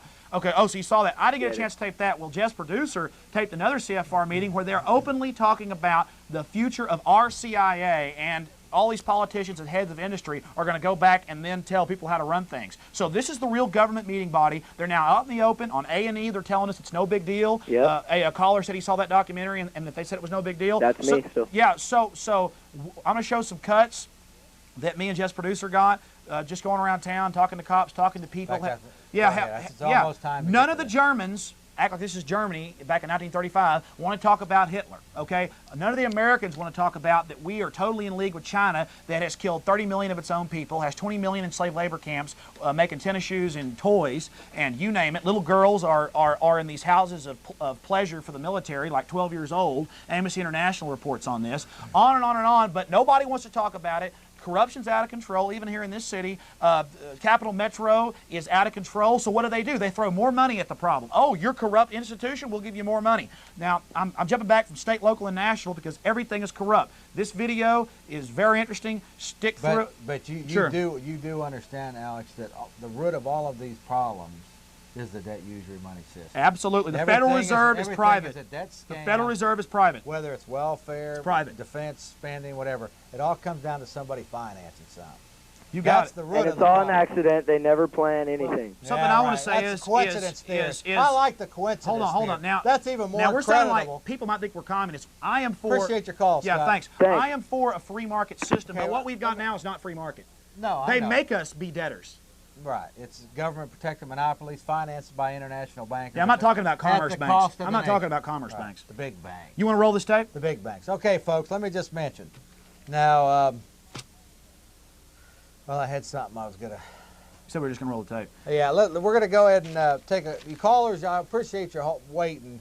We're going to go ahead and roll a short video that we did. About 29 minutes. Well, and I think it might open your eyes up to some things. Probably not the regular callers of this program, but to your average person out there, just how much. Let me tell you something, folks.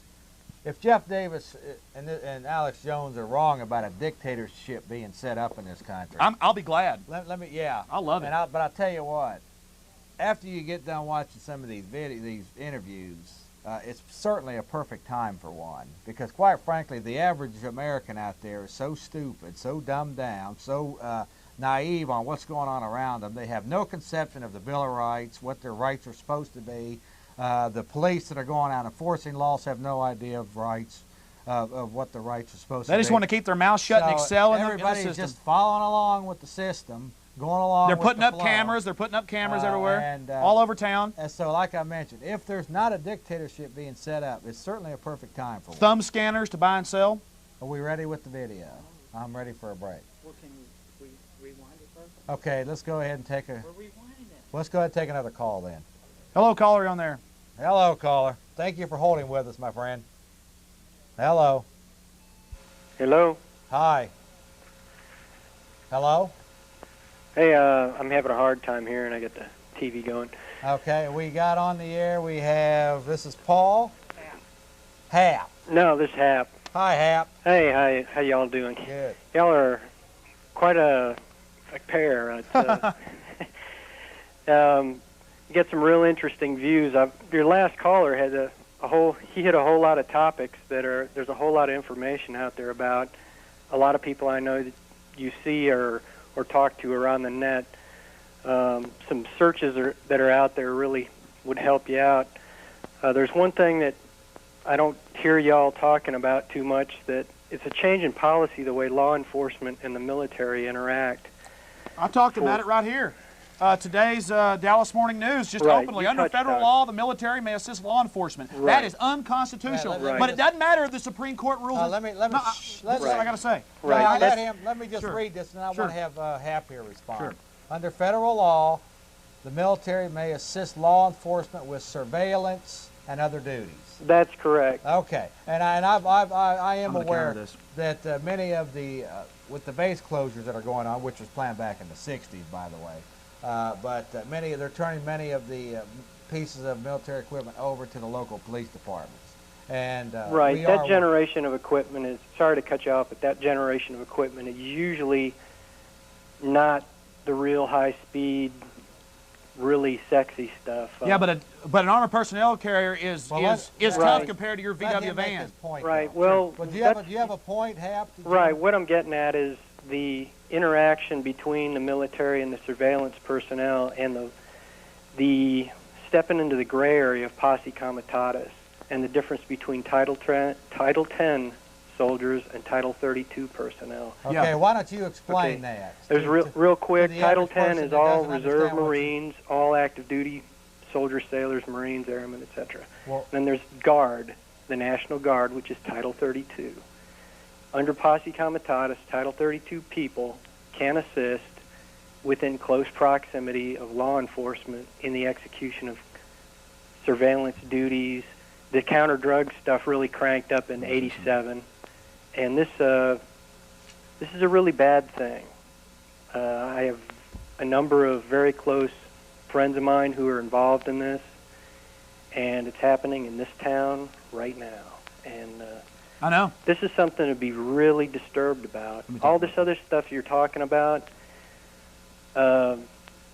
yeah, that's the higher up. That's like a root cause. We need to talk about the enforcers, the fist that's actually going to do the work. That's why I'm a big fan of Jack McLean. Hitler's Gestapo, Police Against the New World Order. Are you familiar with Jack McLean's Police Against the New World Order program? No, not at all. Okay, he's one of many that have set up a system where they're trying to educate. You have to understand that these law enforcement people don't know, and even like Alex was talking about, these environmentalists, the local environmentalists, people that work for the IRS or for the social workers, they're just doing this out of ignorance. They don't even understand what they're doing. They're violating people because they themselves don't know their rights. The people don't know their rights, so it's easy for someone to give them orders to go violate their rights because nobody knows. See? Okay. So an educational process with all of these people, and I can tell you, Hap, that there are many cases where people within inside their mechanism have become educated and turned against them. Ben Pardon. Sure. Ted Gunderson. General Ben Pardon. There are a lot of people who are really disturbed about this, especially in the intelligence collection community. So I'm hoping, and that's why we well, caller, I talk about this all the time. I don't know if you've ever seen the stuff I talk about. Absolutely. In fact, something I've been talking about a lot, something I asked people on the street and tried to ask the police about in the video that's coming up next, but they wouldn't talk to us about it, and they wouldn't send out anybody from public affairs, even though I called them a few days before. They just said, oh yeah, we'll have somebody, and then they didn't. What they're doing is that now the Supreme Court rules that things like federal agencies working with state governments inside jurisdictions and controlling state governments is illegal. Well, the Supreme Court ruled that the Brady Law was a 10th Amendment infringement. That's all powers not expressly given to the federal government or reserved to the states, period. You have to have an amendment to the Constitution to have that. Well, people don't care.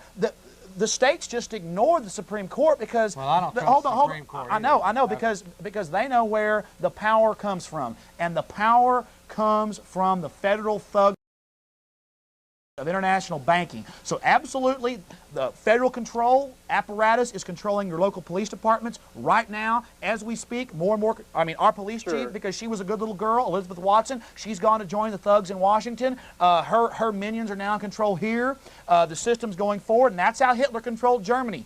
Central control of all the police forces. All right, I'm familiar with all that, but the point is it's awareness locally, and the big question is, so what?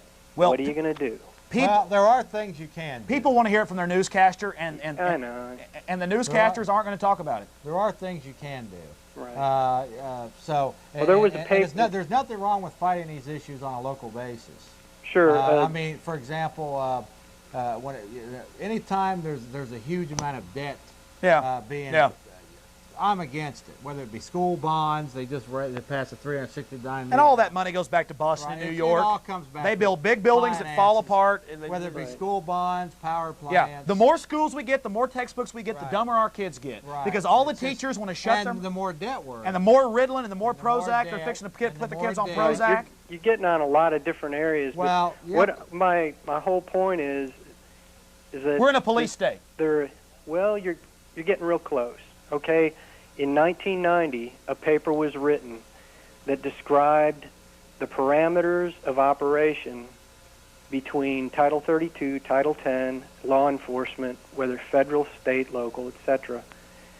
And this was a compilation of the Texas Penal Code, of the Bill of Rights, of the Constitution, of Title 10, and Title 32, and all these governing things. And that's what the thumb scanners. Hold on, that's what the thumb scanners are all about. Go ahead, make your point. We got to get on the video. I don't want to hold y'all up. No, go ahead, just make your point. Right.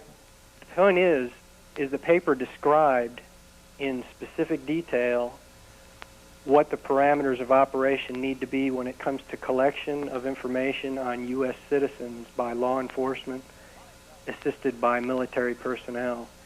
And the paper is no longer exists.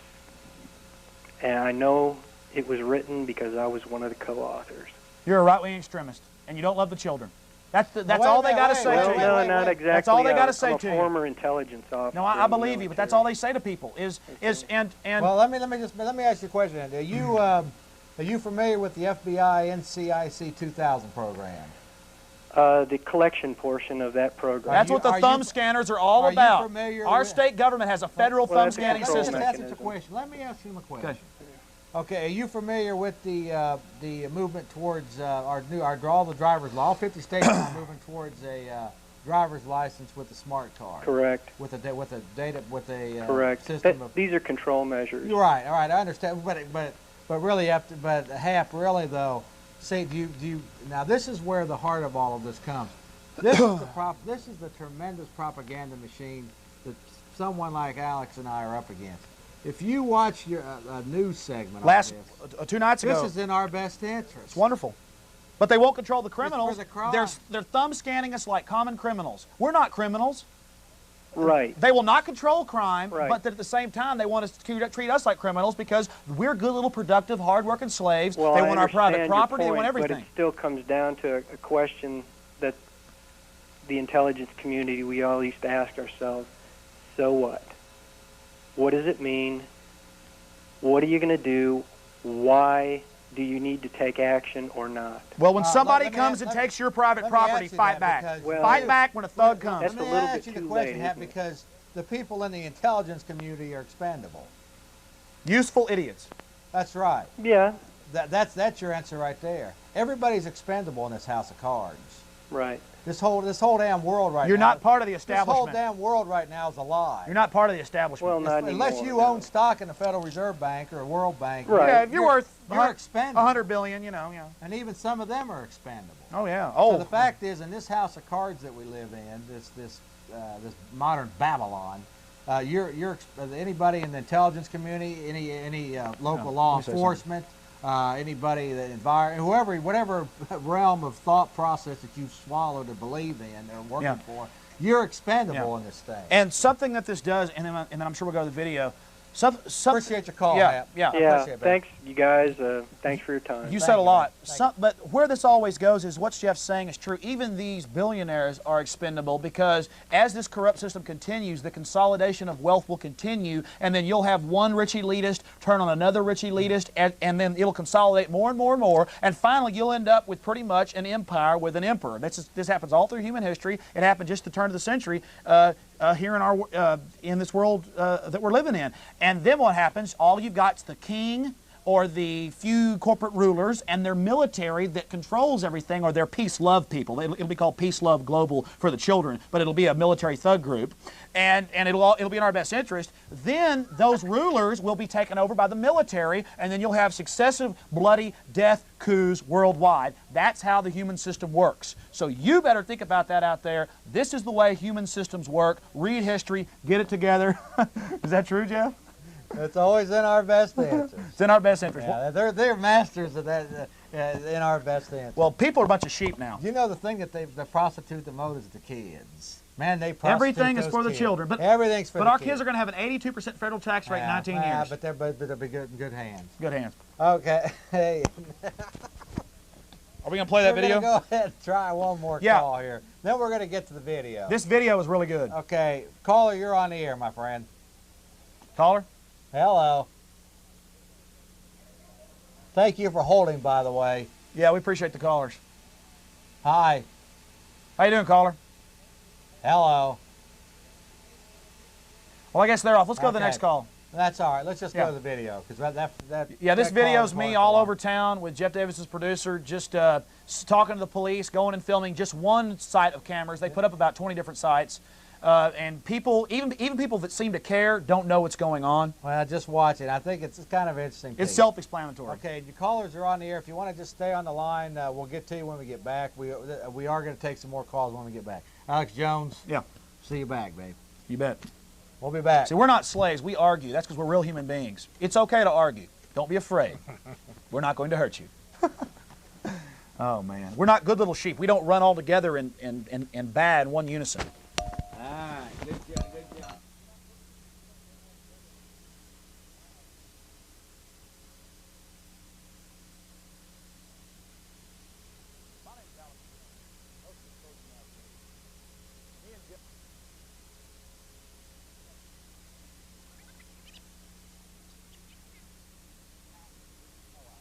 So, my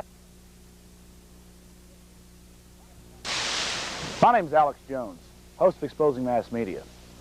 Me and Jeff Davis have teamed up to start a group of exposés where we're going to go out and show you just how dumbed down the public are. Also, Jeff Davis's producer has gotten footage off C-SPAN, has taped it with the CFR openly meeting, talking about their global regime of power, openly talking about the future of our Central Intelligence Agency, because there is no lies left for them to tell. They're now out in the open. openly admitting that they wish to seek and control every facet of our lives. And they are doing that, make no mistake. So today, we're going to go out and we're going to talk to a lot of different people. I'm going to go up face to face and ask them simple questions like, do you believe the government was involved in the Oklahoma City bombing? And other questions. And you're going to find that people are shocked, amazed, or will simply probably just run away. But we might find a few souls that actually know something wrong was going on. We're also going to ask police officers out on the street what they think. We're going to see what their reaction is when we politely talk to them. And also, we're going to ask them what they think of the CFR. And I think it's going to be shocking to you to see that they know nothing about it.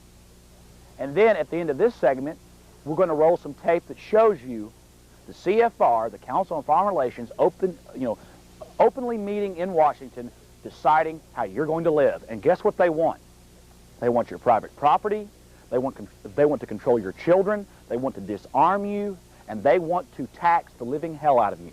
So, my thanks to the Jeff Davis Show for helping me out on this project. This will be very informative. And you need to seriously think about this. You might want to call some friends right now and tell them to tune into the Jeff Davis Show so they see this information. Because America is really dumbed down. I'm Alex Jones. Hope you enjoy this. We're down here on the UT drag at UT to ask people what they think about the Council on Foreign Relations. And as I think you'll see, most people will roll their eyes about the organized criminal ring that is called the CFR that meets and decides on our daily lives. We'll also ask them other questions about what they think about the right to keep and bear arms, and I'm sure they'll convulse with fear at the very prospect of them being able to repel a oppressive government. But without further ado, let's go ahead and go and talk to the public. Perhaps they'll enjoy hearing what we have to say. All right. Going out and asking people, because have you ever seen C-SPAN? I have on occasion. Yes, it's governmental channels. Well, the Council on Foreign Relations is now coming out in the open and talking about their global regime of power, openly talking about their system for world government, which will dissolve world boundaries and where international money interests will control things. Are you aware of this, or would you think this is just an outlandish philosophy of thought to even try to even think about this? I'm not very aware of what you're discussing. You're not very aware of it? What the only comment I would have is that there are issues that affect all of us, like for example, world pollution. Yes. And how we address that is done through each of our individual countries, but it doesn't seem like we're making a lot of headway. So you're saying we might need to have some kind of... I don't know. I'm just saying that each of our countries is trying to address it, but it doesn't seem to me that, you know, the ozone, for example, we're standing out here in the sun right now. Getting skin cancer. Yeah. And there is a problem there, and whether it's being addressed adequately or not, I have an 8-year-old son. I'm concerned for what happens to him in the future.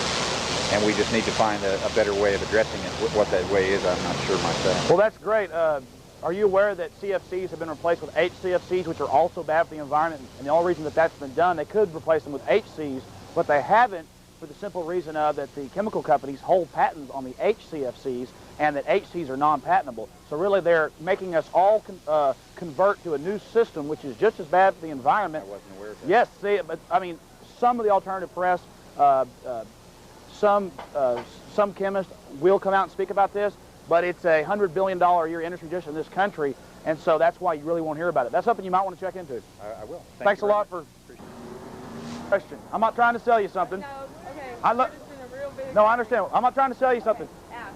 Do you think the Second Amendment should be done away with? What's the Second Amendment? The right to keep and bear arms. Do you think we'll be safer as a disarmed population? No, actually not, because they'll always be the black market. And if we can't have it, then... Excellent point. There will always be a black market. Good point. I have one quick political question for y'all. This will air on television. Let me ask y'all something. Are y'all familiar with what the Council on Foreign Relations is? Are y'all? Y'all don't know? Well, they're on C-SPAN, and they're deciding how our country's going to be run. So you might want to check it out sometime. Oh, y'all have seen me? Well, listen, the Council on Foreign Relations is real, and universities have laughed at it for a long time, but now they're openly on C-SPAN talking about their global regime of power. And on the television show that will be airing tomorrow night, on the Jeff Davis Show, we are going to show, after this interview, what people say about it. We're going to show the CFR. You saw those people just laugh and giggle? They've been taught at UT never to ask questions. y'all might want to tune in tomorrow night from 7:30 to 10:30 p.m. on cable channel 10 on Time Warner and check this out, because this is very, very interesting and also very informative. So y'all never heard of the CFR? Never heard of it. Never heard of it? No. Well, what are y'all's names? Am I speaking to the mic? Well, here comes asking people just simple questions, like what they think about the Second Amendment. Do what, sir? Y'all are from Brazil. Yeah. Y'all have the right to keep and bear arms down there? Yeah. That's good. Need that down there. What do y'all think about America? Do you think America's a free country? Yeah. You do think it's free? Yeah. I guess we're free to pay outrageous levels of taxes. I'd agree to I'd agree to that. Well, listen, I appreciate y'all commenting on that. Okay, thank you very much. Have a good one. How are y'all doing? Questions are y'all familiar with the Council on Foreign Relations? CFR? People will usually laugh, like at UT, a professor will in government, if you tell them about the CFR, but C-SPAN. Are you familiar with C-SPAN? It's governmental channels on cable.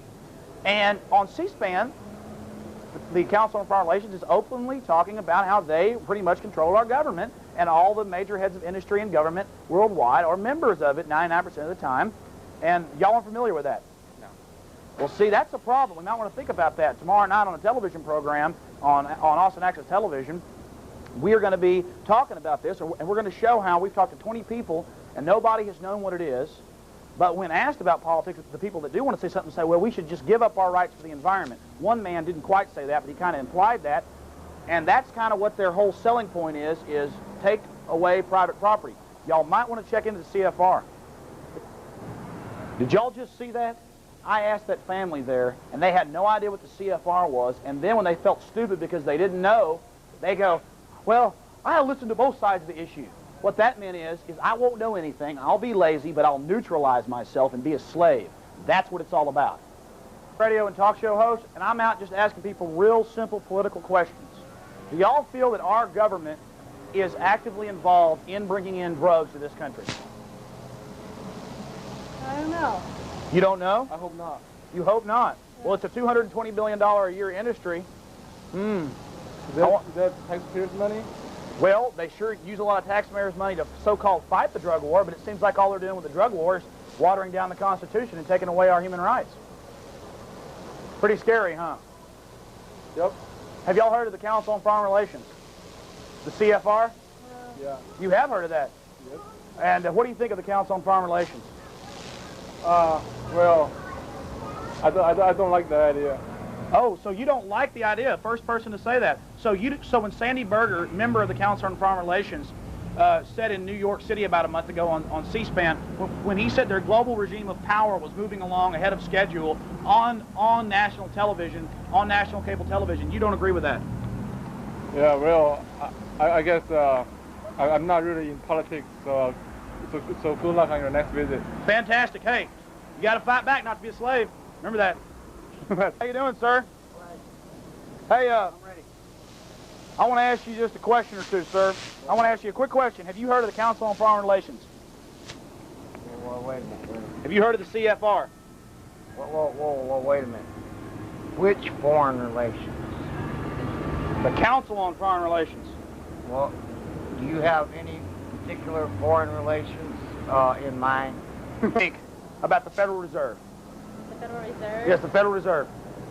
I don't know. I don't really have an opinion about it. So you really don't have an opinion about the Federal Reserve, but you know they set your interest rates? Yeah. They set the fractional reserve banking limits of all the other banks have to pay homage to them. And did you know that they're private? Yes, they're in the yes, they're in the they're in the phone book under private businesses, but you'll never hear about that. Mm-hmm. Isn't that interesting? Yes, I didn't know that. Do you know what the CFR is? No, not really. Well, the Council of Foreign Relations, they are now on C-SPAN, on television, openly talking about how they're moving forward and deciding how we're going to run our government, because all the most powerful people in our government and in industry get together and are members of it. So, you know, and guess what they're after, in my opinion? Money? That's it. More of your tax dollars, and it isn't going for the environment, it isn't going for the children, it's going for the big bankers.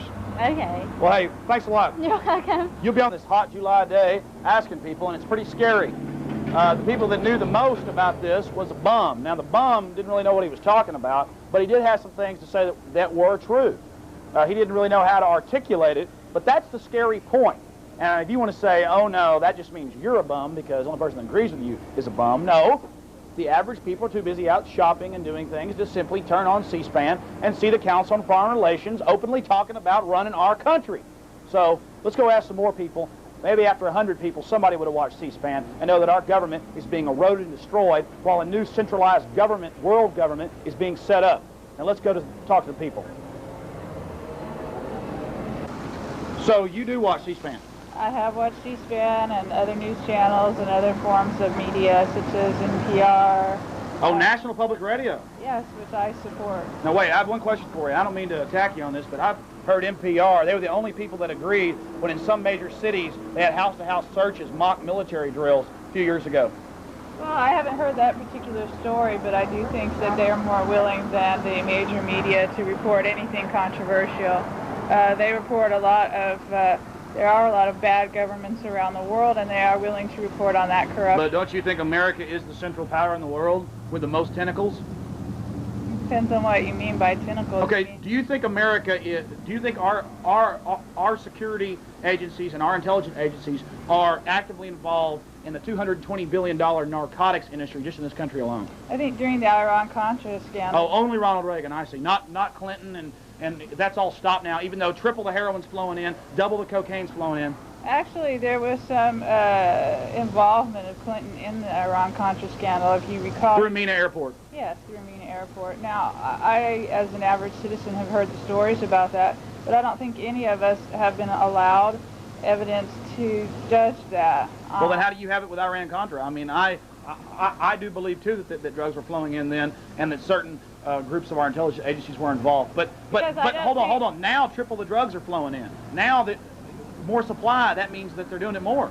Well, yeah, but you also have to understand that since the Reagan administration, the poverty level and the pace of devaluation, the economic pressures on those countries have also gotten greater. Hold on, so as well as the environmental causes to preserve the rainforest, leading to different ways of trying to make money. So anything bad that ever happens in human history after this is going to be Ronald Reagan's fault? I never said that. Well, but you're kind of, every person I talk to, they just, who does have something to say, then they start saying something about the rainforest. These same companies, and this is an opinion, these same companies that are out here telling us all day long that they love the environment, they're the ones cutting down the rainforest. No, what I think is that the problem in South America and Africa and a lot of the places that are impoverished is that it seems like no matter what you do, no matter what you try to protect, the people who get the money are the top few percent of the That's because they don't have a base rule law of human rights. They have so-called community rights. That's why we need individual rights. I agree that they need human rights and they need individual rights just like we have the rights in the Constitution. But you get individual rights, wouldn't you agree, through individual rights, not through community rights? I mean, isn't that kind of an oxymoron? I'm not sure what you mean. Well, by we're always hearing that. Rights. We're always hearing. Well, they say that in China. They say that here now. In our country, they say, forget the individual. Everything is community. Well, if the person is the smallest unit of the community, then wouldn't that stand that we should focus on individual rights? I disagree. I think the framers of the Constitution meant that there were certain rights that were inalienable, even if the rest of the community disagreed with that. That's what I said, individual. That's what I just said. I understand. Do you believe that the Constitution was suspended in 1933, War and Emergency Powers Act? I think McCarthyism was probably the greatest example of that. But McCarthyism wasn't in full force. It was a Democrat, Franklin Delano Roosevelt, that suspended the Constitution in 1933 with the War and Emergency Powers Act. Well, I'm not very familiar with that. I do know, however, from... You just know McCarthy's bad and Ronald Reagan's bad. And you're putting words in my mouth. Well, I'm not sitting here defending the Republicans. I'm just saying it's funny how that's how they've got it working on us. People are obsessed with only one group and then never really see the true viper that's in our midst. Would you like me to answer the question? Sure, go ahead. On NPR recently... NPR told you? I'm sorry. On NPR, yes, I'm quoting NPR recently, they stated that there were a number of constitutional challenges that were made before the New Deal could go into effect. And I think that's where you see a lot of the collectivism over individual rights come in. Yes. So I agree with you on that point. As Fantastic. far as the War and Powers Act, I have no understanding. Better check into it. That is the law by which they've set up a parallel government that's not even secret anymore. One more quick question. Are you for the right to keep and bear arms, the Second Amendment, or do you believe that we should disarm the general populace? I believe that the populace should have a right to keep and bear arms, although I feel that the framers, while they tried to look forward as far as they could, did not look forward to today. I think you have to ask yourself two questions. There are two forms of arms that you need to wonder if people need to have. One's a handgun, which has been attacked. The other is a nuclear weapon. Would you be for your neighbor having a nuclear weapon? No, I don't think anybody was talking about a neighbor having a nuclear weapon. I would like to have weapons that the average criminal has so that I can oppose them. Well, I'm just saying, I mean, either you are for the right to keep and bear arms or you're not. If you're going to say that we need to keep I think we should all be able to have Death Stars, too. Have you ever heard of the CFR, Council on Foreign Relations? No, I haven't. You've never heard of the CFR? No, you haven't? What do you think about the Second Amendment, right to keep and bear arms? Think we should get rid of that? I think people have the right to have a gun. You do? Yeah. I think wow, they that's know good. How to use it, if they should Yeah. Well, why do you think the government wants to disarm the people? Probably because there's too many dangerous people out there. Well, but why isn't the government controlling the criminals? I don't know, because they're too wild. It's hard to control them. There's no real way to control them. Yeah. Well, fantastic. What do you think of the CFR, man? Never heard of it? No. I hear you. Take care. Let's get How y'all doing? Can I ask y'all a quick political question to be on a documentary? How y'all doing? Okay, guys. Just a couple of quick questions. Do y'all think that the U.S. government is shipping in drugs, or is at least allowing certain drug corridors to stay open? Sure. Of course they are. It's a $220 billion industry. Good answer. You mean the illicit industry? They're illicitly shipping it? Well, I mean, even ex-CIA directors have admitted that the CIA needs to be abolished. There's too much power. It's too consolidated. But I'm asking y'all, do you believe that the government is actively involved with shipping in drugs? Mm-hmm. You do? Mm-hmm. Well, fantastic. I'm glad some people are actually answering the questions the way I would see it. Do you think that we're living in a free country today here in this nation? Mm-hmm.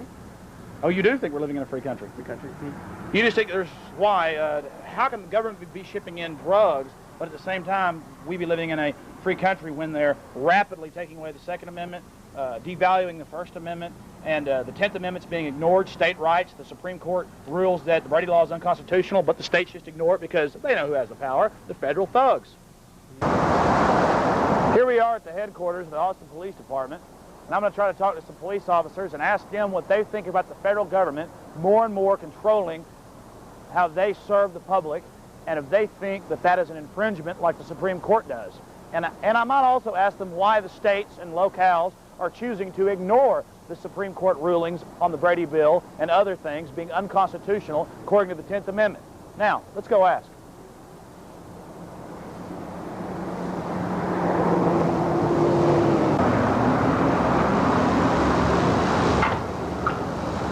You ready? How's it going? I'm trying to find police and air conditioning. I got an Access television show and I got a radio show. My name's Alex Jones, and all I'm doing is I just want to ask police what they think about the Supreme Court trying to strike down the Brady Law, and I wanted to ask anybody, I don't even care if it's a spokesman, just any person, if I have to, I'll go to a 7-Eleven and ask a cop, just what average cops think. Like, what do you think of the, let's say, did you hear about how last Friday, or 2 Fridays ago, the Supreme Court struck down the Brady Law saying that it was unconstitutional as a 10th Amendment states' rights violation? And then I personally was shocked by how the local police forces all over the country and... Turn off that camera anytime. You want to turn off the camera? Yep. Cameras aren't allowed in here? I don't want to be photographed. Oh, you don't want to be photographed. Okay, is it all right if he aims the camera at the ground and then I just get your voice? I don't like the way you went about this whole thing. Okay. Well, anyways, I'm sorry. I didn't know I was breaking. The camera's going and everything else going, so I didn't know what's going on. Well, I'm in the media. It's not? They didn't really tell me. I'm sorry. Well, I mean, 7-Eleven's up, they probably won't want to talk to me either. I don't know. I didn't think y'all was the Gestapo or anything. I just was trying to talk to whoever.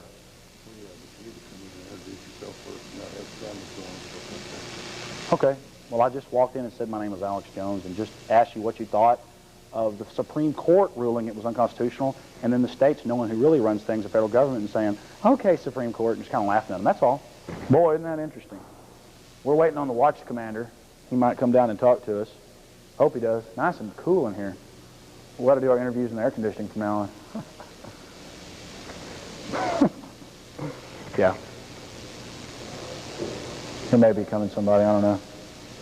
No, he looks like he's off duty. How you doing, sir? Hey, sir, officer. How come you don't want to talk to us? Just don't want to? See, I don't want to just go talk to, just like some head bureaucrat that's trying to be a good little boy and girl so they can go up and work for Janet Reno like, the last person. He's like, and I know that average cops on the beat, I mean, I've had family that was in intelligence agencies and things like that. And my name's Alex Jones, by the way. I'm actually on FM Talk Radio. I mean, I'm just trying to find out why the Supreme Court's is totally being ignored, and state and local governments all over the country are saying, well, forget the Supreme Court. We're just going to do what big government says. And, I mean, you can't even tell me as a citizen what your own views are on those things? You're talking to me as a police officer, and you're asking my opinion as a citizen. You're trying to get two different things here. But don't you swear an oath to protect the citizenry? Okay, are you asking me as a police officer, or are you asking me as a citizen? I'm asking you as a citizen. Okay, because a minute ago you're asking me as a citizen. And I know you're taping all this, and I don't appreciate you coming up. I already told you I didn't want to give you a comment a minute ago, and now you're reapproaching me trying to get another comment out. Oh, I won't harass you. I'm sorry. Well, I already told you this once, didn't I? Hey, I didn't want to talk to you about it. I'm sorry. I'm sorry. I called the police officers earlier and asked them. I'm being paid by the city of Austin to work right now. They don't want me out here giving political statements about my opinion as a citizen. They want me upstairs doing my job. Oh, okay, great. Well, so that's why I told you no comment. That's why I didn't want to talk to you. Well, the city. It's just when I called the police earlier this week, they said they'd call me back, and they never did. Well, I don't know who you talked to, sir. You need to call the administration back. Yeah, I've got this. I've been given this. Thanks a lot. Well, as you can see, the police state's gearing up well. No one wants to speak out. No one wants to be counted. Everyone wants to just scurry along in the pack mentality. Alex Jones isn't about to do that. Well, me and Jeff Davis's cameraman, we've been having some trouble finding police that want to talk to us.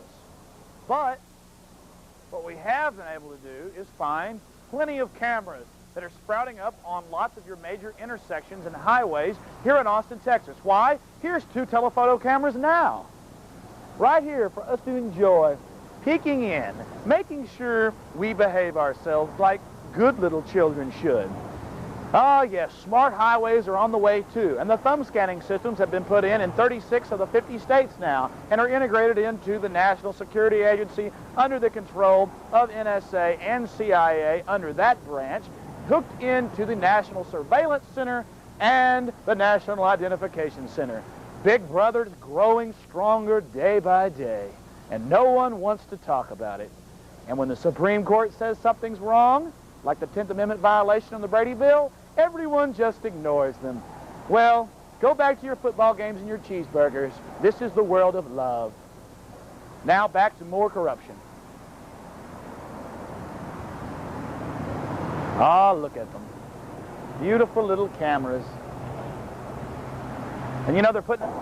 Oh, and also, here we are, just about 150 yards away from the nice cameras. There's a Texas Department of Transportation.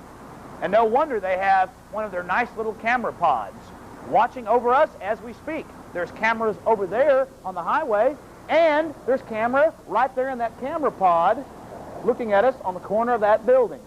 Yes, Big Brother always likes to have lots of cameras around their happy little places so they can watch us and make sure we're being good. But don't worry, they're not going to round up those violent criminals. Oh, no. Those are at a premium because we have to have criminals that are terrorizing us, or we won't beg to have our rights taken away. That's what it's all about, my friends. Now, let's go to a shopping mall here in town, and let's see what people have to say about CFR out of control, about the Gulf War syndrome, and about many other interesting facts that have been proven now, but that people refuse to admit exist. Let's go check it out. Number one, do y'all think that our federal government and its security agencies are allowing massive amounts of drugs to at least flow into this country? I've heard many theories on that, things like that. I don't know if I believe it or not, but I've heard a lot about that. So. Well, yes. I wouldn't put it past them, I guess. Well, it's a $220 billion industry just in narcotics alone. What do y'all think about the Second Amendment, the right to keep and bear arms? I think it's a good right. You think it's great? Of course, man. I mean, that's why they don't like Generation X, because they know we're really not slaves like they want. Yeah, they know what we're going to do. Fantastic, because y'all aren't afraid of law-abiding systems with firearms, are you? It's the criminals we should be afraid of, and the federal government. They're going to have the guns either way. They're going to have the guns either way. Yeah. Okay. Are y'all familiar with UN biospheres and how 25 of our national parks have now been turned over to international control, which is directly controlled by foreign banks? No, I haven't heard of that. That's pretty wild, though. You hadn't heard of that? I have not heard of that. Pay that much attention to it, man. I wish I did, but we don't. You got to speak out against evil now or submit in silence later. Well, just one more question. Do y'all think do you think the country is more of a free country now than it was 10 years ago? Yes. It definitely in some is. senses. Well, sure. Free, I mean, in my opinion, you would be free culturally with sex and things like that. A lot more open-minded. Yeah, open-minded to things that are nebulous and surface-oriented. Do you think it's open-minded when it comes to them what do you think about cameras being put up at lots of major intersections and being integrated with the federal? That's a cheap way to give a ticket, I think. I mean, you got it. Gonna slap Control, exactly. Make more money. I don't like that. You don't like that? What do you think about the thumb scanners that are being put in to get a driver's license and the same systems? I don't like that. It has all your information on your driver's license. You slap your thumbprint on there. It has all your information. And did you know the same systems being put in New York in their banks and in Atlanta, Georgia, and it's all integrated? What do you think about business and the federal government having the same system that's integrated in Langley, Virginia at the National Security Agency headquarters and at the National Surveillance Center and the National Identification Center? Wow. Big Brother. That's a trip. That is Big Brother and a half right there. And why is no one talking? Okay, last question. In y'all's opinion, why does the mainstream media not want to alert us to the police state? I don't know. Because, I wish I do. Because 267 million Americans, even though a lot of us don't make very much money, altogether taxing us over 52% on average, they're making one hell of a lot of money. $360 billion in foreign interest payments to the foreign banks, i.e. foreign governments, last year in 1996. Think about it, man. Thanking our government, man. Oh, that they love us. Oh, yeah. They help the children. But then again, government is just like a set of laws. It's force, it's power. To help our society get along. You can't not have government. It has to be in a, there has to be some government. But I agree, it's getting out of hand. It's getting worse and worse, and they control more and more these days. That's right. They're the radicals. They're the radicals. All I'm saying is I want government to stop growing. Right. Guys, fantastic interview. This will be on the Jeff Davis Show tomorrow night from 7:30 to 10:30 p.m. on Channel 10. I will watch it. Thanks a lot, guys. Yeah, thank you. He got his food. He don't want to talk about the Nazis taking over. See you there, people. Bread and circus. I saw that guy on purpose. He had his food in his hand. He did not want to talk. See that, folks? He had food in hand. He did not want to talk. Bread and circus, baby. But you, Waco, did you see the film Waco Rules of Engagement? No. They showed the FBI machine gunning the people and catching the place on fire? Really? Yes, that was...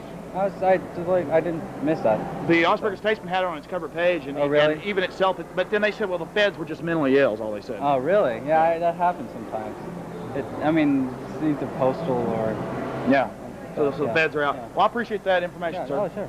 On Branch Davidian. I thought it was kind of cool, them holed up in there for a while, and, they waited their time until it was just getting out of hand. I mean, financially, I just thought it was a huge waste of money, it's just like, just back out of there and wait, and then, pick them off the streets later on. It's not like they're going to stay holed up in there the entire time. I probably would have just left them be and just wait for them to come out on their own volition. I mean, for them to camp out in front, for, what was it, a month and a half, 2 months? I don't remember. Yeah. But, I just thought that was playing the sounds of squealing, dying rabbits and Nancy Sinatra with demons talking in the background, heavy metal music, 24 hours a day with blaring lights, and then to pump in thousands of gallons of a banned chemical weapons CS gas. Now, that wasn't too nice, was it? It's not really the nice factor. I mean, sometimes you do what you have to do, but it's the financial factor. But Hitler didn't do what he had to do, did he? No, Hitler was evil. Because he killed people. Oh, well. And that's wrong. Yeah, well. Was that a government out of control? Government out of control, yes. Sorry to interrupt your classic viewing, but here is Jeff Davis. What is it? Legendary Jeff Davis show. And what should they do? Well, subscribe to. I gotta make my proper Okay, go ahead. Go ahead. Legendary Jeff Davis show, baby. From Central Texas, USA. Best in the world for 30 years. And you're watching some 25-year-old. We're watching Mike Hanson Archives here on Facebook. Now, Mike, tell us about your... Okay, well, you don't interrupt. Let's go right back to Jeff Davis. All right, this is Jeff Austin, Texas. We are back. And we just saw the video there with Alex and Mike on a little tour of the Jeff Davis show. That was yesterday. And a few more tidbits here. Well, go ahead. Hit him with that first. Well, at the first of the show, Jeff talked about how he went up north to the Mammoth Cave. And I have to admit, offhand, is this in Ohio? Kentucky. Kentucky? Yeah. Okay, I was there when I was a little kid, but I totally forget. I've been there in Carlsbad and all those other places. It says, Cave Country, Tourist Guide, Mammoth Cave, World Heritage Site. Well, that kind of, you know, that kind of sounds neat, doesn't it there? Well, you open it up, and I guess we'll get a close shot of this again. You are always welcome at Mammoth Cave Hotel, Mammoth Cave National Park, International Biosphere Reserve, a World Heritage Site, longest cave system in the world, over 340 miles. Okay, this is a national treasure. We still pay to upkeep it, but we just turn it over to the UN because it's a fist of the international banks that hold all our debt now. And we had callers earlier that said they didn't think it was a problem, us giving up our national property free and then upkeeping it. They didn't think there's a problem with us giving the naval base at Long Beach, California, to the Chinese Costco company, a company that got caught shipping in automatic weapons and is linked to Asian Mafia triad heroin running rings. Bill Clinton's got millions from them and seems to like Costco. And is trying to get them more naval bases, and they've also gotten the air base there in California. Did you hear about that, Jeff? No, I haven't heard that. So here's the right-wing propaganda. Let's get a close-up. Here is the right-wing devil worship, kill evil. It is a brochure from a national, well, now it's not a national park. Actually, it's now a UN biosphere. You are always welcome. Oh, look. International Biosphere Reserve under UN control. And what's the name of that UN company that controls it? UNESCO. UNESCO. Isn't that loving? So this is the right-wing literature that we give you information from. Picked up at the rest area in Kentucky. Yeah, rest area. Oh, and also, again, back to the Dallas Morning News from today, General defines Marines who shot U.S. teen on border. Defends them. And then it says, under federal law, the military can assist law enforcement with surveillance and other duties, but military units cannot make arrests or searches or are trained to shoot only in defense. But they are shooting people. And I'm not knocking police here, people. I'm knocking the leadership of our country. And now there is no state and local government. There's only federal. And they ignore the Supreme Court. Just look what they just did with the Brady bill. Supreme Court ruled it unconstitutional under 10th Amendment, states' rights. Everybody just ignores it, Jeff. What would you say about that? Let me just mention one other thing, a couple other pieces of information here. Two stories that I saw when I was in on my travelings. One was that Clinton announces crackdown on drugs. Okay, the drug war is going to be expanded. Of course, this is in our best interest. Keep in mind, folks, the international bankers and the people that control the system have set up a system of where they themselves, through the CIA and other mechanisms, are bringing the drugs into the country. Okay, the war on drugs in Mexico and these other similar countries is nothing more than an opportunity to wipe out any competition that the big drug runners might have. Now, this war on drugs is nothing more than a smoke and mirrors situation to create chaos and to create a war on people and a war on guns and the Second Amendment. Government never has any programs of trying to take rights. They don't have any forethought. Jeff, nobody's doing it. Quit being a conspiracy theorist. If you get into the Hegelian principle, here it is. Give me that. The Dallas Morning News is right-wing. Yeah, right. It's a lie. With that, we'll go ahead and We'll try a few calls here. We're here with Alex Jones, local radio talk show host, and we're just two maniacs in here trying to get you people to get up. I mean, that's all I want. On the line, we have line 1 is Chris. You're on the air, Chris. Chris, you're on the air. Are you with us, Chris? Hello? Hi, sir. Hi. Yes. Why do we all keep talking about the Constitution, which I'm all for, when it was supposedly done away with back in 1933 by the War and Emergency Act? I'm sorry, go ahead. 1933. Good right. point. Yeah, go ahead. War and Emergency. Let me just clarify, Chris. It was suspended in 1933. But go ahead. Okay. Are you saying that it was reinstated? No, it's been suspended. Well, what they do is there's two trains. There's the government bureaucrat train controlled by the bankers that's running here, and then we used to run on this train. They're slowly switching our train, representative democracy, over to the other track. But they've built the apparatus of slavery and control over the last 65 years. Another interesting point that happened during 1933, and of course this was under FDR, that great man that created the New Deal. They made you a criminal to have gold. If you can remember 1933, and I know this to be a fact because I was just visiting people at my homeland in Ohio that confirmed in 1933 the average American was a criminal if you contained gold. That's true, Jeff. You owned gold. Well, you know, it's going to get that way again. I mean, they've already started implementing laws against what they call hoarding. Yes, sir. Okay, but go ahead. Food. That's food. Go ahead, Chris. They haven't enforced it yet, but it's in the book. But go ahead, You know that Chris. food, you might kill somebody with a bag of peas or something. That's right. Just like guns. We got to get rid of this food, huh? Go ahead, I Chris. think the whole idea is so that people can't. We're dependent. Can't survive in Yeah, bands. so we're dependent. Huh? Yeah, so we'll be dependent on. Yeah. Yes. So we'll be dependent. Absolutely. Well, something you said about the War and Emergency Powers Act. You know, most people don't even want to think about that. And Jeff was talking about it being illegal to own gold back in. You were a criminal. Yes. You were made a criminal. And this is a well-known case. The Firestone Corporation in the late 30s got in trouble, had to pay like $1 million in fines. You know, they make tires. The Firestone family, which then owned the corporation back then, set up dummy corporations in Europe to buy U.S. gold because it was legal for Europe to buy gold at cut-rate prices. So a bunch of bankers got together here, made us take our gold in, and they handed us paper notes back that the Federal Reserve controlled. So they took up all our gold ingots, people used to trade in gold. They took our gold up. Our money used to be silver and gold certificates. Yes, they handed us back paper. They handed us back paper backed by the bankers that the foreign bankers, and then shipped all our gold to foreign countries and then made us think it was all put in Fort Knox. I got news for you. There's no gold in Fort Knox, my friends, and the Firestone Corporation family got in trouble for trying to buy U.S. gold. Underground vault in Switzerland. Yes, it's all gone. This isn't us speculating. This isn't a conspiracy. This is facts. Go ahead, Chris, with your point. Also, there's an analogy I'd like to make, a hypothetical analogy of an FBI statement. Do you mind?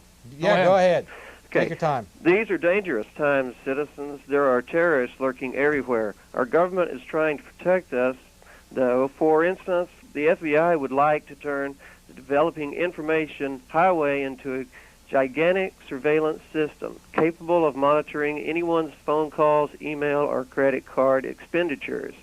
Just think of us as a caring, watchful relative, like a big brother.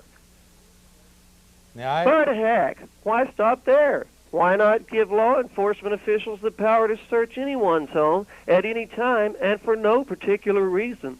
They'd sure catch a lot of criminals then, for that matter. Also, something that you just said is true, caller. Chris, is the first point. These smart highways are being designed. There is a national identification and national surveillance centers in Langley, Virginia that control the whole system. They're putting it online. These systems, the computer systems are made by Lockheed Martin Marietta, and everybody's buying the same system.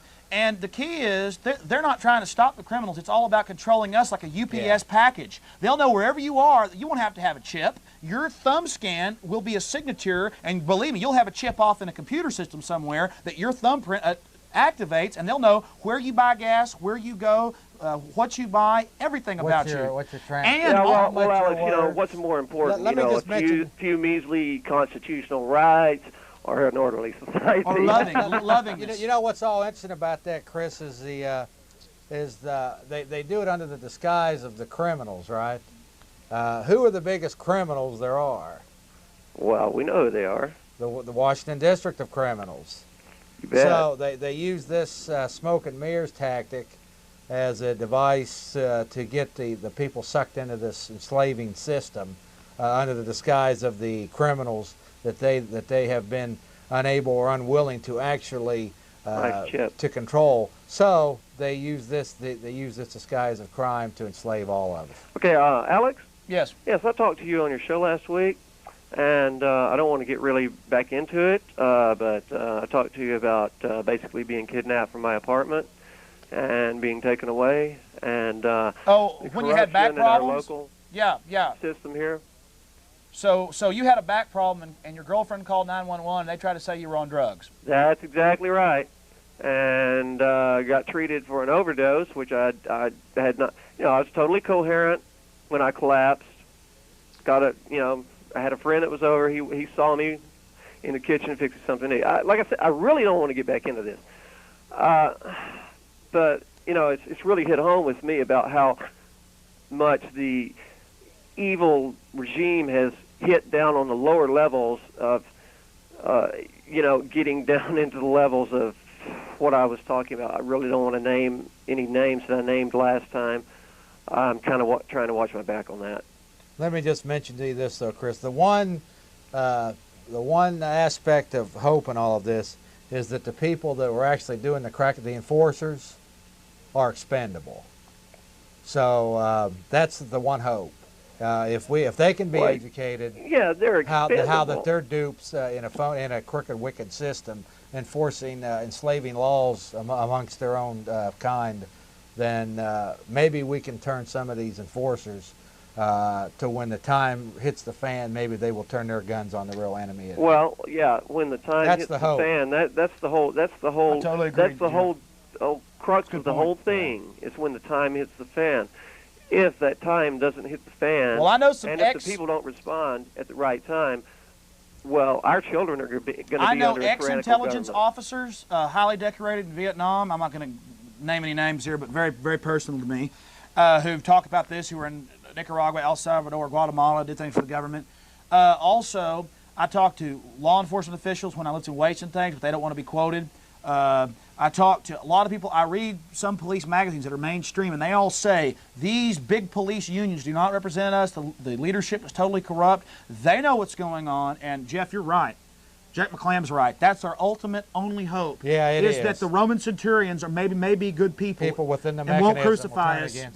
Turn against them. That's right. Okay, well, my closing comment. That's why they're going to use UN troops, though. I'm sorry. Well, that's true. Foreign troops, have no loyalty to America. 40,000 UN troops are on our soil. It is. And here is, and again, I told you, over 25 national parks have been given over to the UN. And keep in mind, it doesn't even have to be UN. Here's Cave Country Tourist Guide. Again, let me just make this point out. It doesn't have to be UN even. It could be 2 million Chinese troops in here that have no loyalty to America. And they now control the Panama Canal. So it could be.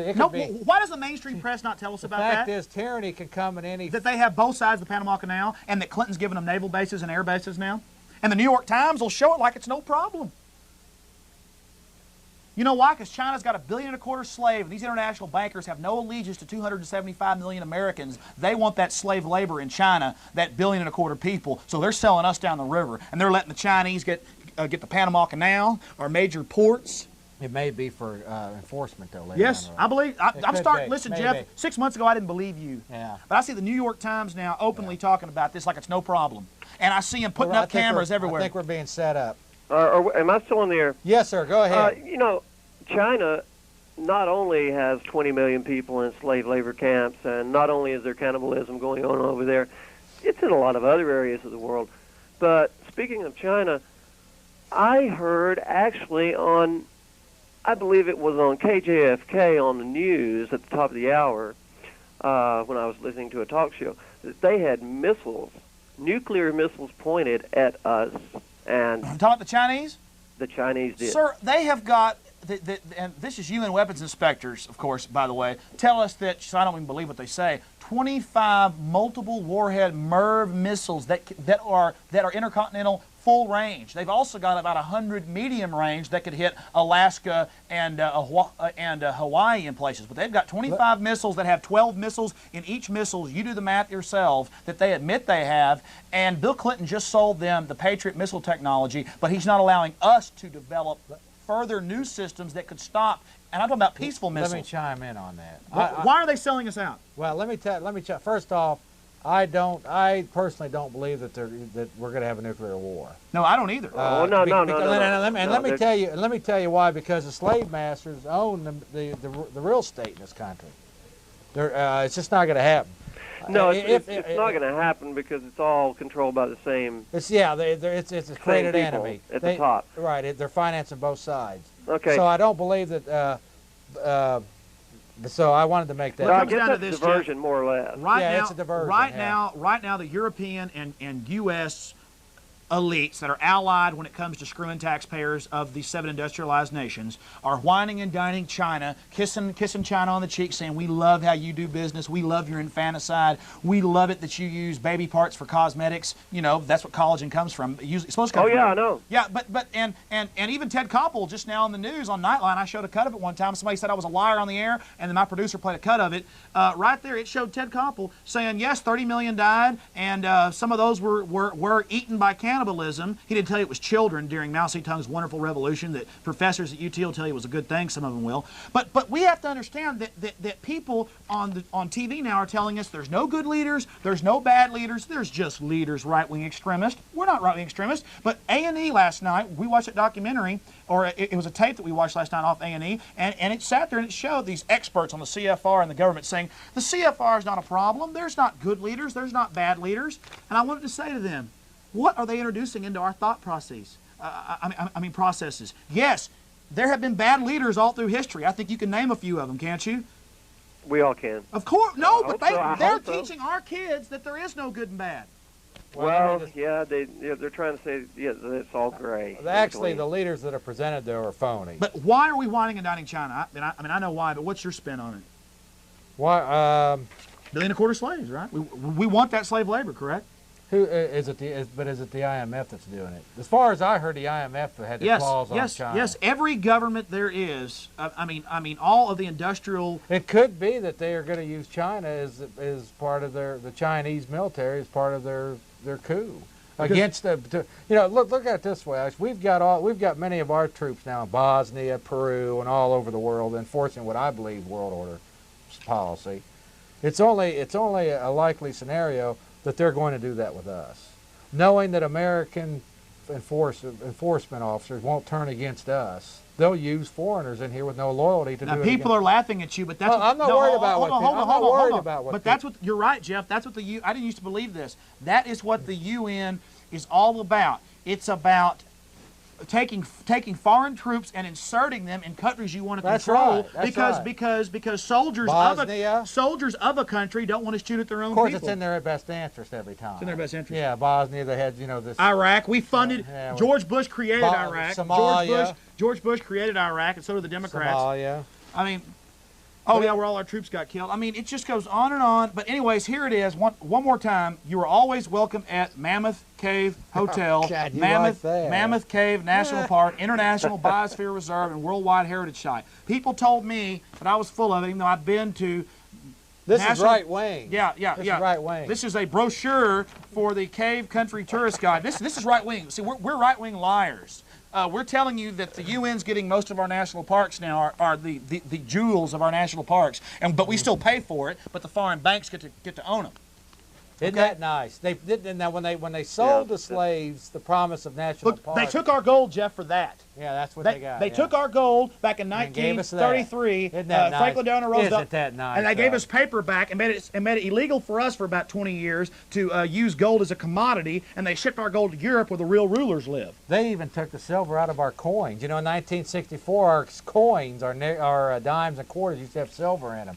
Not anymore. Jeff, Not anymore. We don't even have copper in pennies anymore. Yeah, this is how greedy these bastards are. And pretty soon it's going to be all thumb scanning. You'll have little cash, little plastic credits, maybe with a little metal, in the middle or something, and you'll have to scan your thumb. In 5 years, this is the plan. It's been openly spoke about. You'll just scan your thumb when you pay cash. Hey, you're just up there. Hey, right when yeah. Well, and their excuse for all this thumb scanning that they're putting in at grocery stores and banks and at the DPS office. See, corporations joining up with the government, state and local and national. What's going to happen in the end of this whole game? That's what's going to happen. They're going to know everything you buy, everything you sell. It's called a new world order. Yeah, it's called globalist community. Globalist. And in the end, what's it going to end up looking like? They're going to tell us it's so there's no tax fraud. Oh, you won't have to have a spool on your cash register. And the smart It'll highways. all be digital. It'll all be digital. And smart highways. No more freedom. No more having money in your pocket. All of them. Yeah, but that's okay. We'll have credits, and then on the highways, if you get stranded, see, they'll know where you are. Come help you. Yeah. Well, guys, I don't know really what's going to happen in the end. Jeff, you get a little. Thanks, but it's good. What's that, brother? I really don't. I don't know what's going to happen in the end. I know it looks like a hopeless situation. Well, they Seems like believe that, they won. And remember, I said it seems that way. Hopefully, it's not. I will do everything within my power to counter what's going on. But Big Brother is in power. We are in a police state, and I've seen it in action. Have been for a long time. It's not something that's coming. Let me tell you. I'd rather be a dead man in my grave than a puppet or a slave, and that's about all I have to say. Hey, okay. Your first name's Chris, right? Yeah. You're still Chris. Yeah, Alex. I talked to one of your your producers called me last week. That was probably my producer. But let me just mention to you, Chris, that this is not something that's in the future. We're living in Babylon. I mean, we're in the game and have been for a long time. And how they do it is they hand power to petty minions, their little enforcers, whether it's UT professors, that spout the socialist line that tell us it's good for us. No matter who it is, the so-called environmentalists that make excuses to take our private property and give it over to international bodies. Oh, it goes.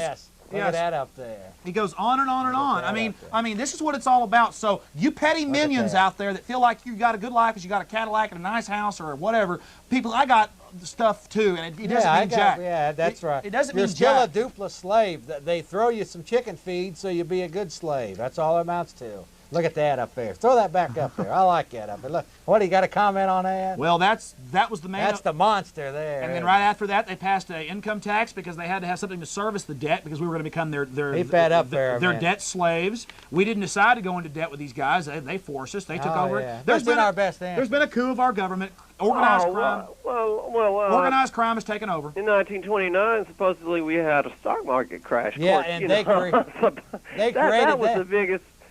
They created that. They created that. Mike, are you familiar? Mike? Nightline won't tell you that. Have you read Churchill's memoirs?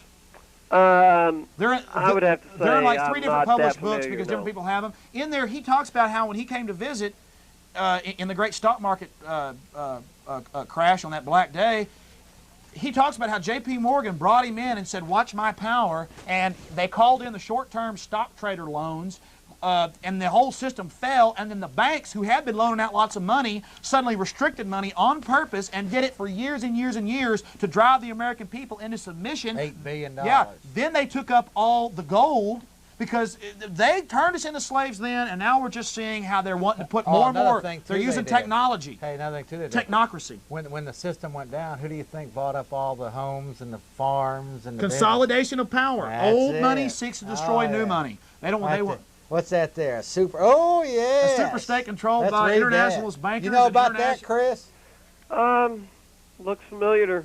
Go ahead, Alex will read it too. A super state controlled by international bankers and international industrialists acting together to enslave the world for their own pleasure. Representative Lewis McFadden, Democrat, and there were also so there were people from both parties, lots of them who were talking. I mean, in fact, they tried to vote in the Federal Reserve Act 3 times, and it got defeated. Finally, they all voted. Well, you know what at they midnight. did? They voted at midnight when everybody was gone. Yeah, but they had 2 bills. One they gave the Democrats, and one was like the South Banking Act, and the other one was the Federal Reserve Act. one was for the Democrats were presenting, the other one was the Republicans presenting. And of course, the president that won was Woodrow Wilson at the time, and he signed in the Federal Reserve Act in 1913. Why would our politicians and then, do let that? me just Why mention would our politicians do that? that? Created the central bank, and 2 months later we created the federal income tax. Now why? Now think of everything that's happened since that central bank. These are parasites, people. Income tax. Think about that. All the wars we've had that they financed. The debt that's piled. They created Hitler. Henry Ford gave Bill Clinton. Adolf Hitler. Excuse me, I slipped there. But you're a theorist. $20,000 gift on his birthday and made millions of dollars in his ball bearing factories. But you're a theorist. Yeah. Well, are you sure that Janet Reno is not the daughter of Adolf Hitler? Well, I think she is. Listen to this. Here's another fact. Hey, I'm just another wacko. Put the Bolsheviks back up on there. The Bolshevik Revolution, over $200 million that is traceable, went to the Bolsheviks from the Bank of England, Chase Manhattan and Citibank, J.P. Morgan interest, Rockefeller interest, Arm & Hammer interest. We sent them hundreds of millions of dollars. Who's that leader? That's Lenin. From the turn of the century, on MTV, the new thing is. Well, you're a theorist. Yeah, that's Hey, on MTV. Oh yeah, the new thing is. Hold on. Look at Mike Tyson. Look at Mike Tyson. He's got mousy. Hold on. Look at Mike Tyson. He's an idiot, but he has mousy tongue on his arm. Yeah. You watch the MTV Music Awards. You see Lenin's picture on I everybody's don't watch shirts. that crap, but I know about it. No, I know, but what I'm saying is I didn't even know this. I was watching MTV, and half the rock stars were wearing Lenin shirts, Trotsky shirts, all these communist leader shirts that killed 50 million people, and one black guy was wearing a Stalin shirt. And then you got, it's just incredible. Yeah, and they got it tattooed onto their own bodies, too. Yeah, they're just tattooing murderers all over them, but UT tells us here in town, hey, if they're communists, they're okay, but if they're another kind of murderer, they're bad. Oh, and Chris, one other point. The bankers created the communists. Let me, they did. Did you realize how far we've been into communism in the last 70 years? But wait, communism is for the people. Bankers wouldn't want that. No, but most people don't. Communism isn't communism. It's an excuse to take your wealth, and the bankers are international, so they make this country communist, take everybody's wealth, make this country communist, take everybody's wealth, make this country communist. If people don't want communism, they repackage it as love, good children. That's just communism, and then they take everything there. They're taking your money. Let me just mention this. Let me just mention this. Just mention this. We have been in, if you study communism, the central bank, the graduated income tax, the public schools, free schooling for the kiddies, the property tax. Put them on Ritalin. We've had all of this now for 50 years. Put them on Prozac. Now, what were we supposedly in Vietnam fighting for? Oh, the spread of communism. Yeah, we got to stop those communists in Vietnam. We can't. 10,000 miles but our away. generals told them, go into Cambodia, defeat the enemy. But no, we can't defeat them. We can't defeat them. Created enemies, baby. That's how they operate. These guys are some slick bastards, I'll tell you. Oh, you got to hand it to them. They are. Wait. I have to say one thing. We are not being conspiracy theorists right now. Yeah, you're a theorist. If you read the history of the French or the Germans or the British or the Swiss, but especially in Spain too, England and France would get together, their kings, and say, let's have a war because our people are uprising. And they would have a war. They would have a war. Enemy. What's this one here now? Read that, Alex. I can't see it from here. It was not accidental. It was a carefully contrived occurrence. The international bankers sought to bring about a condition of despair here so that they might emerge as rulers of us all. Representative Lewis T. McFadden. A great patriot congressman. He really was. Great patriot. Just like Ron Paul is today. Yeah, but I think McFadden, Charles Lindbergh was a great patriot congressman. Oh, Charles Lindbergh was a great patriot. Yeah, he was. And what happened to his kid? His kid was kidnapped and Lewis McFadden was poisoned. Yeah. Oh, this is coincidence. Coincidence there. That was the biggest story back then, was how Lindbergh's kid disappeared and then they never caught who did it.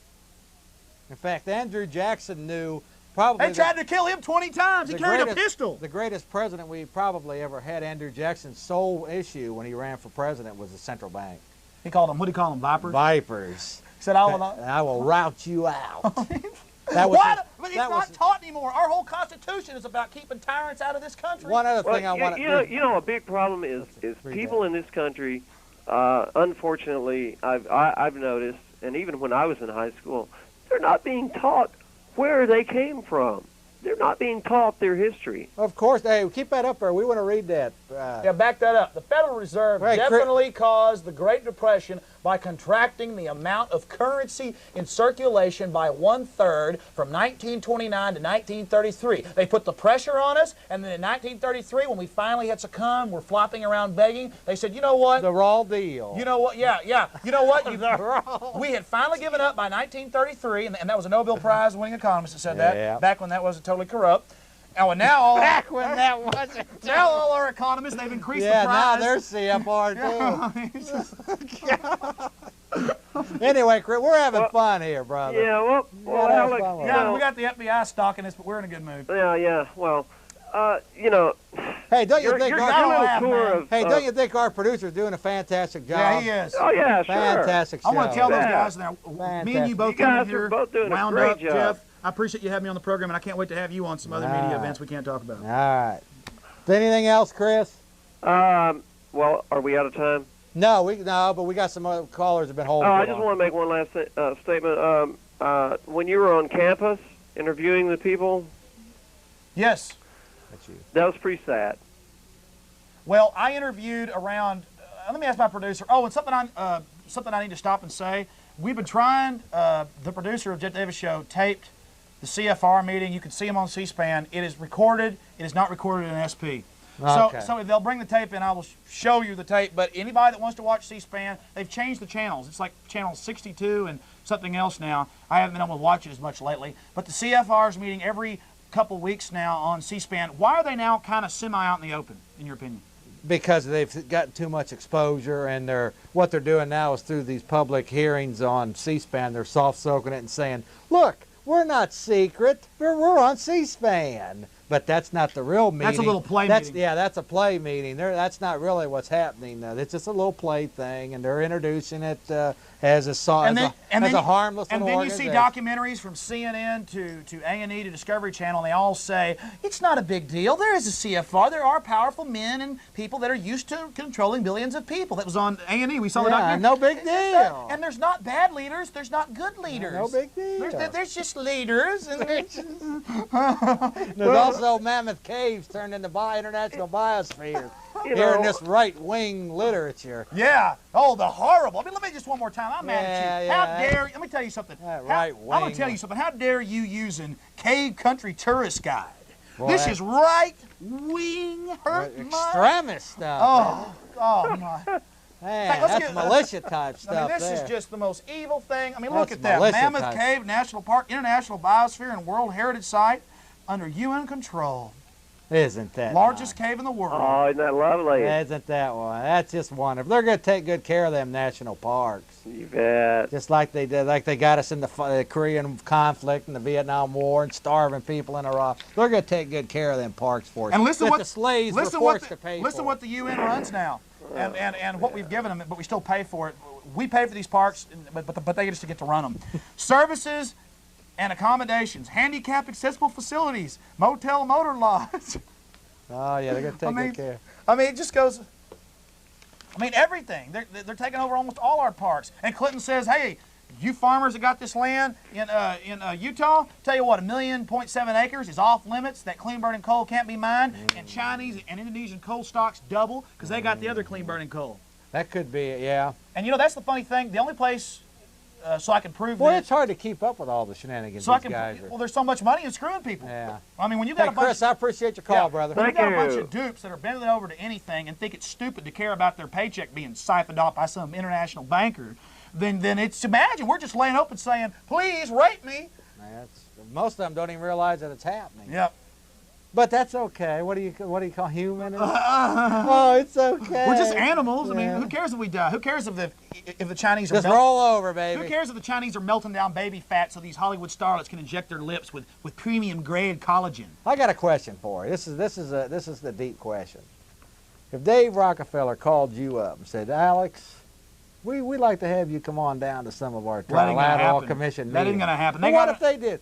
You'd sell out, Well, wouldn't you? no, You'd sell out. No, let me explain. You'd be on Nightline. This is Alex Jones Nightline. We need to go to war for Zimbabwe, and we need these social. You'd be a good little agent for him, wouldn't you? You let me counter that. Yeah, you can count. You can count it. Let me tell you something about Alex Jones. In fact, let me have that serious shot in there so I can leer at the camera. Give me the other shot in there. I'm gonna tell him something. Okay, there's the Federal Reserve levy. Let me tell you something. Jeff's joking here. Yeah. Alex Jones has already let everybody know. I'm already monetarily not rich, but I'm a happy guy. I'm doing all right. I have a good time. I want to tell everybody something right now. I don't even claim to be 100% right, but I know one thing: you're getting lied to. They'll tell you one number in actual government documents, and the news will tell you something completely different. People are dying of chemical warfare from the Gulf War. Tens of thousands of people have been affected. I want you to talk about that later. And then now they're admitting that it is an illness, but for years we were right-wing conspiracy cooks to talk about it. I'm a real human being, and I want to see people grow and become strong, and I don't want to weaken my fellow Americans, my fellow people here on Earth, in order so that I can rule them. Okay, I want to become the best at something. I want to be the best at being an oil painter, the best at being at ranting and raving, the best father, the best. I want to marry a woman who's going to be the best mother. That's what I want, and I know. No, I'm not like these organized criminals. You mean like what's up there? Now Yes. read that. Now read that one to us. We're on the verge of a global transformation. All we need is the right major crisis, and the nation will accept the New World Order. David Rockefeller. And I wish we could play. They've got the tape in there. Let's play. Let's just play with audio. George Bush saying New World Order. It's not us talking about New World Order. Well, they'll get to it. Let's get to some calls. Yeah. Did you defend yourself? Well, what doesn't it really come down to whether somebody has a conscience or not? Well, I don't. These guys. I don't get a thrill. These guys are selling. I don't get a thrill. And I've dated girls back when I lived in Dallas who only cared about money and everything, and only cared that I drove a really nice vehicle, and that I had, and that where I lived, I had that I lived in I had a couple rooms myself, my own, bath. I lived well, golf course a bit, and boats. That's all they care about. I learned those kind of women weren't good. I learned that the fake guy who just cares about his vehicle and his nice house, I learned those aren't nice people. It doesn't mean give up your freedom, give up your goods, don't care about possessions, but don't make that the only thing. Oh yeah, liberty and liberty. Yeah, be a human being and let that guy do it himself. Let him be human. But let me ask you though, doesn't it really come down to conscience as to whether? Yes, I mean these guys up here on Nightline. They're putting our kids on Ritalin. They're fixing to approve no, but I'm talking Prozac about for 4 and over. I'm talking about. I know they're destroying generations. No, I'm talking about the propaganda mass. Yes, our government shipping in heroin. Rather, Jennings. These guys, they're just selling out the nation. They're petty sycophants that are into their own power. Yeah, and I'll tell you, they're getting about $5 million a year. I mean, Alex Jones likes to get on here and rant and rave and be seen.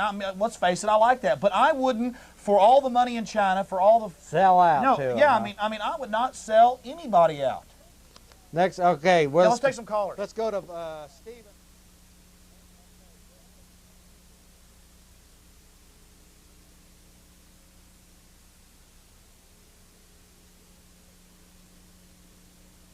Which is that America's government and America's corporations are now very active on an international scale, and legitimately this produces concern and reaction from a section of America that was isolationist back in World War II. We have a real chance at this new world order, an order in which a credible United Nations can use its peacekeeping role to fulfill the promise and vision of the UN's founders. When George Bush started talking about a new world order. Okay. Now, isn't that just exactly what Hitler told the Germans? And is it Clinton, now the terminology is no longer New World Order. When Clinton did his acceptance speech, I counted it. He said global community and global investment, that means global tax system, 20-something times. International community, they use different terms. And on that same tape is the CFR meeting that we tape, but it's recording the wrong speed. We might put it in fast forward and just let them see it run by and fast forward. That's okay. Yeah. We got to get. We do have. Stephen, are you with us? Hello. I guess line 2. I don't know. Let's just take a call. Yeah, take a call. Yeah. Is this Stephen? This is. Hi, Thanks for holding so long. Yeah, thanks for holding, brother. Nothing to it. Listen, this will just take a second. I want to say, first of all, that I appreciate you guys' efforts to inform the general masses, and also that I share both of your frustrations. I do my part to keep as well informed as possible and feel a certain amount of strength from that. But I guess my only real question that I have for you, and then I'll just hang up and listen to what you guys say, is, although I managed to stay informed and whatnot, and I listen to guys like you guys, talk and read about things that say things the like, I really am looking for solutions. I wonder, really, is there anything I could do besides staying informed? Hey, there's no easy solution to there is. To defeat Hitler. We lost hundreds of thousands. We do or don't? Yeah. Go ahead, Al. We lost hundreds of thousands of. We do or we don't? Fantastic. To defeat Hitler, we lost hundreds of thousands of troops.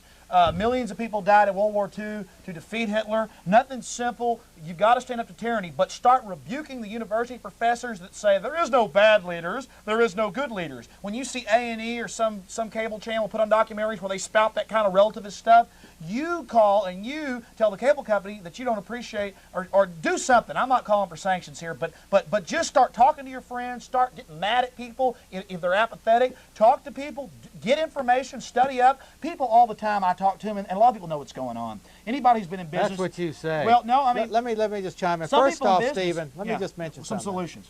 Well, no, I want to mention your first comment. What makes you think we're so frustrated?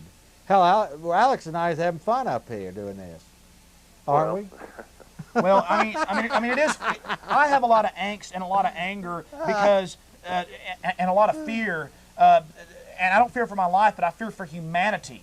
Well, I've seen Alex get frustrated many times. Yeah, it's a little. Has even a modicum of intelligence. Well, you have to understand something. They control the media almost completely. So the mass media. That's a conspiracy. Corporations own it. Why would they want to control it? You can forget about them. Here's some quick solutions. Start supporting organizations maybe like Jack McLam. If you're familiar with his Operation Vampire Killer, to educate local law enforcement. Let me get a pen. Hold on. Pardon me? Go ahead and say that again. Okay, Jack McLam. All right. He has an organization, Police Against the New World Order. He's a distinguished police chief out of Phoenix, Arizona. He started a program 17 years ago to educate local law enforcement about parasitic military, federal government. about basically what's happening. That's one thing. Other little things. Try to fight any type of bond issuance. You keep in mind, these guys create more wealth and power by creating debt. So if it's school bonds, if it's whatever it is, new demand tax cuts. Yeah, demand tax cuts. Here, I'll say something. Let me just fight debt. This is a consider solution. Homeschooling your kids. I mean, the last look thing, who won the spelling bee, and the NEA got. Last thing you want to do. Homeschoolers are is very tie intelligent. your children to the state, to the enemy. Okay, because they're just brainwashing them with CFR textbooks. Channel 1 beaming in, second period in most schools, Channel 1 beams in, at least when I was in school, and I hear it's still there, they beam in this 15-minute newscast that tells you... Let me just mention also... Give away your rights. Alex and I are both supporters of militias. You got it. I mean, don't be... Now, I don't mean racist groups. No, I'm talking Those about aren't militias. Those are called Ku Klux Klan and White Pride. We hate them. My little sister's Korean adopted. Well, but they have their right to do their thing. As long, but let me just say, keep your powder dry. Fight for the Second Amendment. Fight for the right to keep and bear arms.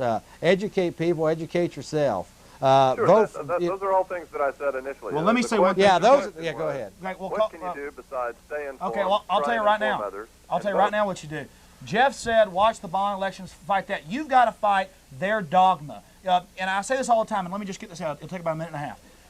All through human history, ask yourself how the Aztecs or the Mayans could sacrifice up to 10,000 men, women, and children in a single day. How could the ancient Romans sacrifice people? How could the Babylonians do that? How could they do this? It was because it was culturally accepted. The cultural, the group think, the group psychology was there. If the group does it, humans, most people are followers and will follow. So they're using the media, the dominant broadcast media, not little bitty catch things like this or a little talk radio here or a little internet here. I'm talking about mass broadcast to hundreds of millions of people a day. That's what has effect with one unified voice. We'll never get that. So we've got to start re-educating, deprogramming people that have been programmed by a society that has a cult-like mentality. We are in a false reality. And I don't mean and I don't mean that we're in a false dimension or some kooky stuff. I mean the Germans in Germany. That the world's a lie. Yeah, that's what you mean. Exactly. the Germans in Germany, most of them, thought it was just fine to kill Jews. We know that was wrong because we used to be Americans and have a base law that you didn't do stuff like that. Well, now they've devalued America. The textbooks tell us America's bad. America should go. Well, what are we going to replace it with? Germany, Britain, England, Japan? America's a good place compared to other countries, compared to Africa, compared to Eastern Europe where all the butchery goes on. That's why they keep attacking America and attacking its values and trying to set up in its place degenerate values that the elite doesn't care about those values. All they care about is getting their minions to oppose the old system that thought it was wrong to kill people. So we are in a false psychology system. They are conditioning us like Pavlov's dogs to only worship money and then to be freely want to give up our money to the tax system so a group of corrupt interests can control it. So that's what you do. When the media whines and points to some little kid and says, tax cuts will hurt the children, you point back to that professor or you call into that media institution and you say, when Harry Truman cut taxes by 50%, not 1% like they want to do in the Congress right now, 50%, revenue double, the economy boom. How about let's just get rid of the IRS? Hold on. Yeah, you got to get rid of their enforcement. But let me finish saying this. Then the liberals will say, but we don't want just out-of-control economic growth. That'll hurt the environment. They're teaching us just to lay down to people managing our lives. When, not a Republican, but when Jack Kennedy cut taxes by 20-something% and cut capital gains and other things, the revenue went up by 75%. When Ronald Reagan cut taxes, revenue went up 45%, but he doubled defense spending, and the Democrats increased their spending. If you get a raise at work, that doesn't mean you can go out and buy a car you can't afford. See, it's a lie. Your money, you getting more of your money will help the people around you because you'll go spend your money at stores. Hold on. That's phony. Let me just get this out. If you keep more of your money, you will be able to go and spend your money in stores, buy the services you want, put your kids through college, control where your kids go to college, put your kids in private school if you want. They don't want that. They want control of your life, and the money they give you is fake paper anyways. And let me just so refuse government across the board. Government's going to take over. It's not a question of that we need some government. Government is going to take over everything. Going to. It has. In 19 years, everything's going to be federal. But let me just mention. So think about it. Tax cuts are not an answer. No, we got to totally the only real liberty we're going to get is if we get rid of the. We got to keep our arms. Their banking. Don't let them disarm you like Hitler did the Jews, please. Right. You got to cut their enforcement. That being the IRS. Work to eliminate property taxes. That's definitely one of the mechanisms that they use to enslave us. Yeah. How many people's homes? You know, we're fighting every people. Month. Hey, we're fighting people like the Nazis, Jeff. That's why I'm spazzing out in here. Okay, let's read that up there. Abolish fractional reserve banking as the debt is paid off. The reserve requirements of all the banks and the financial institutions would be raised proportionally at the same time. That monitor's across the room 20 feet away. Yeah, it's hard, but my eagle vision can handle it. But anyways, listen, people, we are maniacs. It takes people that are different to go against the norm when all the sheep are running into the slave pens where the Judas priest is slaughtering your asses. Okay? We're trying to, baby. Yeah, we're trying to shake you, wake you up. And I think this show is fitting. What is it? Scott? Stephen. I'm sorry, Stephen. I think the show is fitting that this is just 3 days after their little show on July 4th. You know, where they can, the best slave is one that actually believes he's free. Did you see the fireworks display? It was the worst one I've ever seen in living in. No, but do you agree that the best slave is the one that actually believes he's free? I'm not knocking the fireworks display. I'm not talking about. But it was terrible. They get worse and worse and smaller and little bitty fireworks each year. So they're giving the slaves less fireworks. Yeah. Listen, just a small thought, and then the Austin American Statesman, said openly in there, Jeff. Guess what it said? It said that it was the best ever. Yeah. Well, the best slave is the one that actually believes he's free. Stephen, keep that in mind. Yeah, all the things that you guys have said, I've kept in mind, and you're really telling Noah about the flood on all this stuff. You keep using examples of why. Well, everybody out there isn't Noah, my friend. Everybody out there isn't like you. Let me finish the question. Sure. Go ahead. Because I never have gotten a chance to. I'm sorry.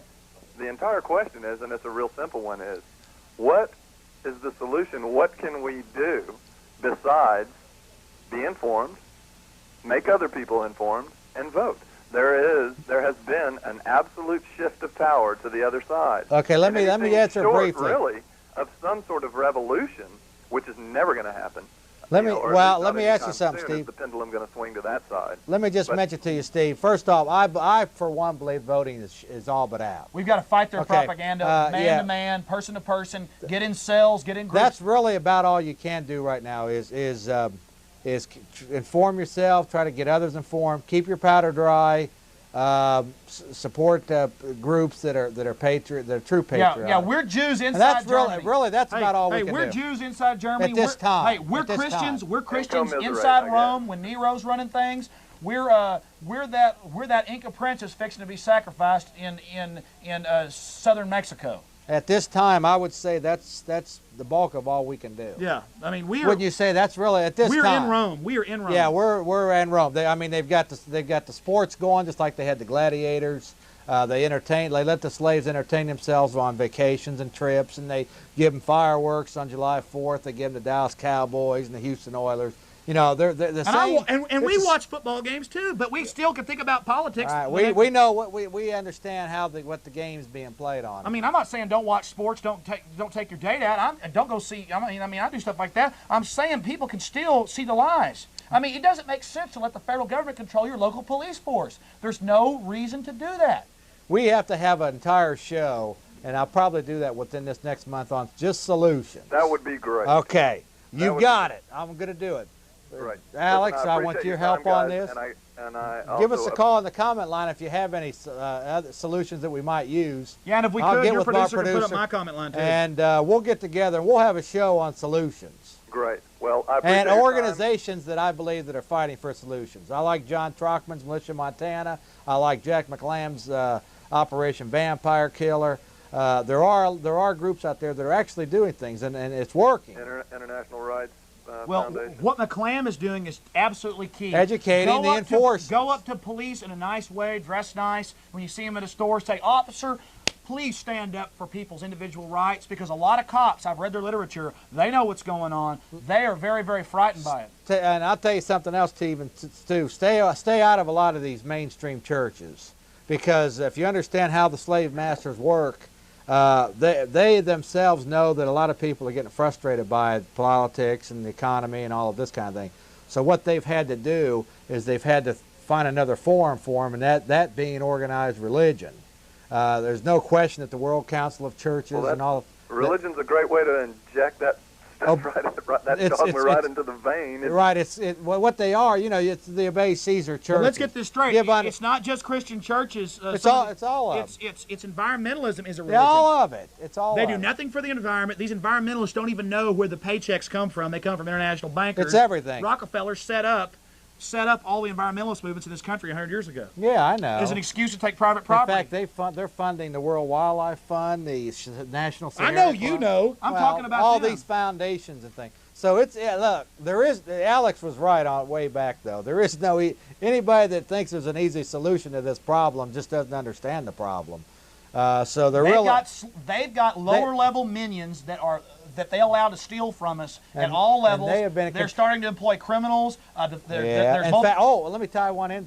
They're actually now, I've had this confirmed, they're actually now using ex-gang members. Of course, just like Hitler. And they're saying just like Hitler, the stormtroopers and they're were saying street thugs. to them, listen, they're saying to them, either we're going to put you in prison or we're going to give you a $30,000 a year job working for the BATF. Throw them out as sandbags to go in and raid and ransack people's homes.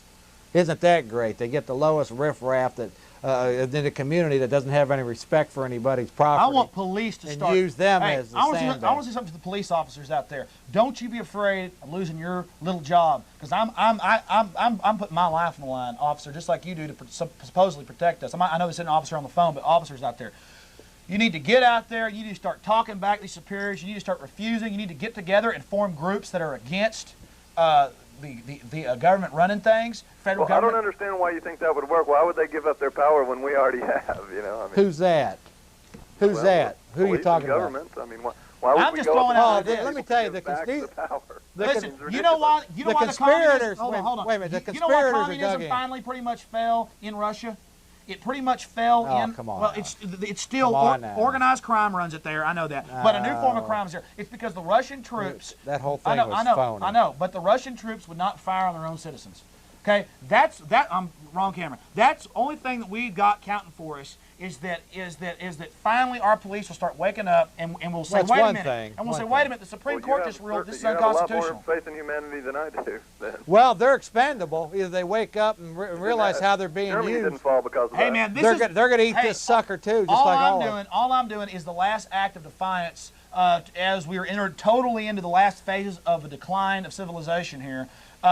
And that's what's happening. I mean, people just don't care what happens to other people now. Keep in mind, they're going to eat this sucker too. Yeah, see, so I've got to oppose we got to move to another. Hey, appreciate your call, Stephen. Yeah, let's take a few more calls. Oh, yeah, we got, now I'll have you have a closing statement. Okay, next caller, you're on the air. This is, let's go to... we don't know. Hello, caller, on there. To Matt. Maybe yeah. Matt? Hey, how's it going? Is this Matt? Yes, it is. Hi, Matt. How's it going? Good. I don't know if you guys have ever touched on this, but what do you think about the 3 major car companies and the black box jazz? Do you know what I'm talking about? What exactly? Well, they're Mercedes-Benz and Saab and Volvo and other groups are planning, and then now GM to put smart chips in your cars that will have smart highways that are monitored by the federal highway system. And Carol Browner wants special checkpoints because even though cars are getting catalytic converters on them, really good ones that screen out 90-something% of the particulates, and the environment's actually getting better, she said in a news conference like 20-something times that our children are getting sick, not because they're eating hamburgers all day and sitting on the couch, but because there's more particulates in the air, even though the particulates have actually gone down. So what they want is Carol Browner wants to totally take your right to drive away. Is that what charge you a bunch of taxes when you can? Matt, is that what you're referring to as the chips being... No drive days, well, you name it. You see, like, the old spy movies where, like, the little blip on the screen is, like, so they can track you. Well, they're putting that in the cars. Let me add something to all this. Some of the new rent cars say that on the window. Let me just add something to all this, if this is what you're referring to. Do you remember 10, 12 years ago when Reagan was the agent at the time, that we had this big communist, the Soviet threat. Remember that? And they wanted to build this huge SDI system. Oh, yeah. They were going to protect us from the Soviet threat. Remember that? All these satellites and computers up in the air, over 35,000 pieces of satellite up in the air, supposedly to protect ourselves from the Soviet threat, right, which never existed. It was an enemy-created thing. But now that the so-called threat is over with, guess what do you think? What do you think they're going to use that for? They're already admitting they're going to. Oh yeah. But Jeff, it's not to monitor. Hold on.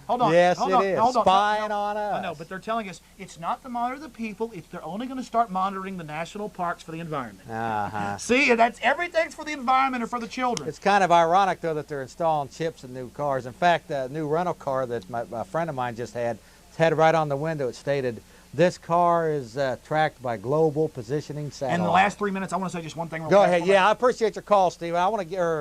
Matt, I want to give him an opportunity to have a closing statement. I appreciate it, brother. Give us a call next week. Well, real fast, I want to make one point okay, and then a quick closing statement. Well, it's got to be real quick. We got a minute. Sure, 2 minutes. What I wanted to say is one quick example of how the scams run. Let's sit here and let's talk about this. When my car got stolen in Dallas, the police didn't even come out because it's a class 3 misdemeanor. That's a ticketable offense. Okay, you get a ticket in Dallas and in most other major cities in the country. Somebody steals your car. If your car gets broken into, the police don't come. Okay, and it's not their fault. It's the bureaucrats that control them. But they're going to put smart chips in the cars because so many cars are being stolen. We need to have chips to track them. They're not. When they put these chips in the cars, what they're already doing, they're never going to. That satellite's not going to be diverted from its orbit to follow where that criminal has that car. See, they let the criminals out. Supposedly the criminals should be in jail. Yeah, see, it's a big scam. Yeah, well, listen. No, go ahead. Jeff, I appreciate you having me on the show. Well, go ahead. You got a final closing comment? Yeah, guys, listen, I'm a maniac. I'm a maniac for freedom. It takes, what is a radical? Look in your dictionary. It's somebody that differs from the norm, the mainstay of society. And the mainstay of society is deal with China. We have to deal with China, even though they've killed 30 million of their people, 20 million are in slave labor camps. They're selling political dissidents organs on the world market. They're out of control. Okay, we're dealing with the likes of Hitler right now. And professors and people can make excuses all day. We've got to stand up. We've got to do something now. That's all I have to say. Let me just mention one thing quickly here. Pete, we've been talking about the China labor camps. Do you realize we've got the largest prison population right here? Yes. And there's all kinds of political prisoners in there. So per capita, let me just mention this. So instead of being diverted all the time to China, we better look at what's happening right here. I agree. Okay. But That's it, Al. We're out of time. I appreciate Alex Jones Yeah, I'll see you this Wednesday with Exposing Mass Media from 7 to 8:30 Yes, p.m. and then Thursday. And I appreciate y'all. God bless you. Look who we got here. Somebody that we haven't seen in about 20 years is Hello there. Late and great. Good to see you. George Humphrey. Yes. Oh my goodness! I see who it is. Yes. Tell us what you've been up to. Oh my goodness! Isn't this a great day? Yes. It is amazing. Tell us why you're here, hurry, because it's my Facebook. My heart is heavy for the world, but my heart is also happy for the good people here. We need to get back to work, and we need to realize that this cure, it's not a cure, it's not about a virus, it's about political control.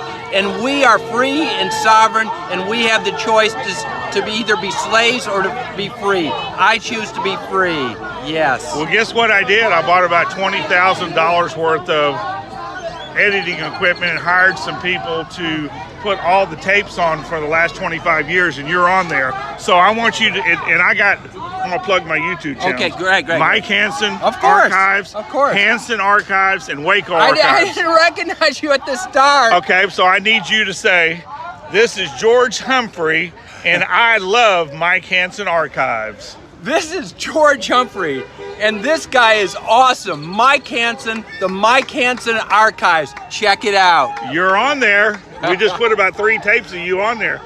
And you had slick black hair then. Now it's all dyed. All right. God bless y'all. We'll see you in a minute. Stay tuned right here for more classics.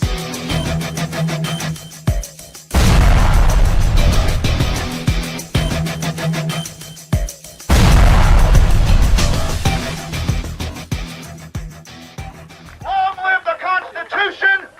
God bless America, and death to the New World Order!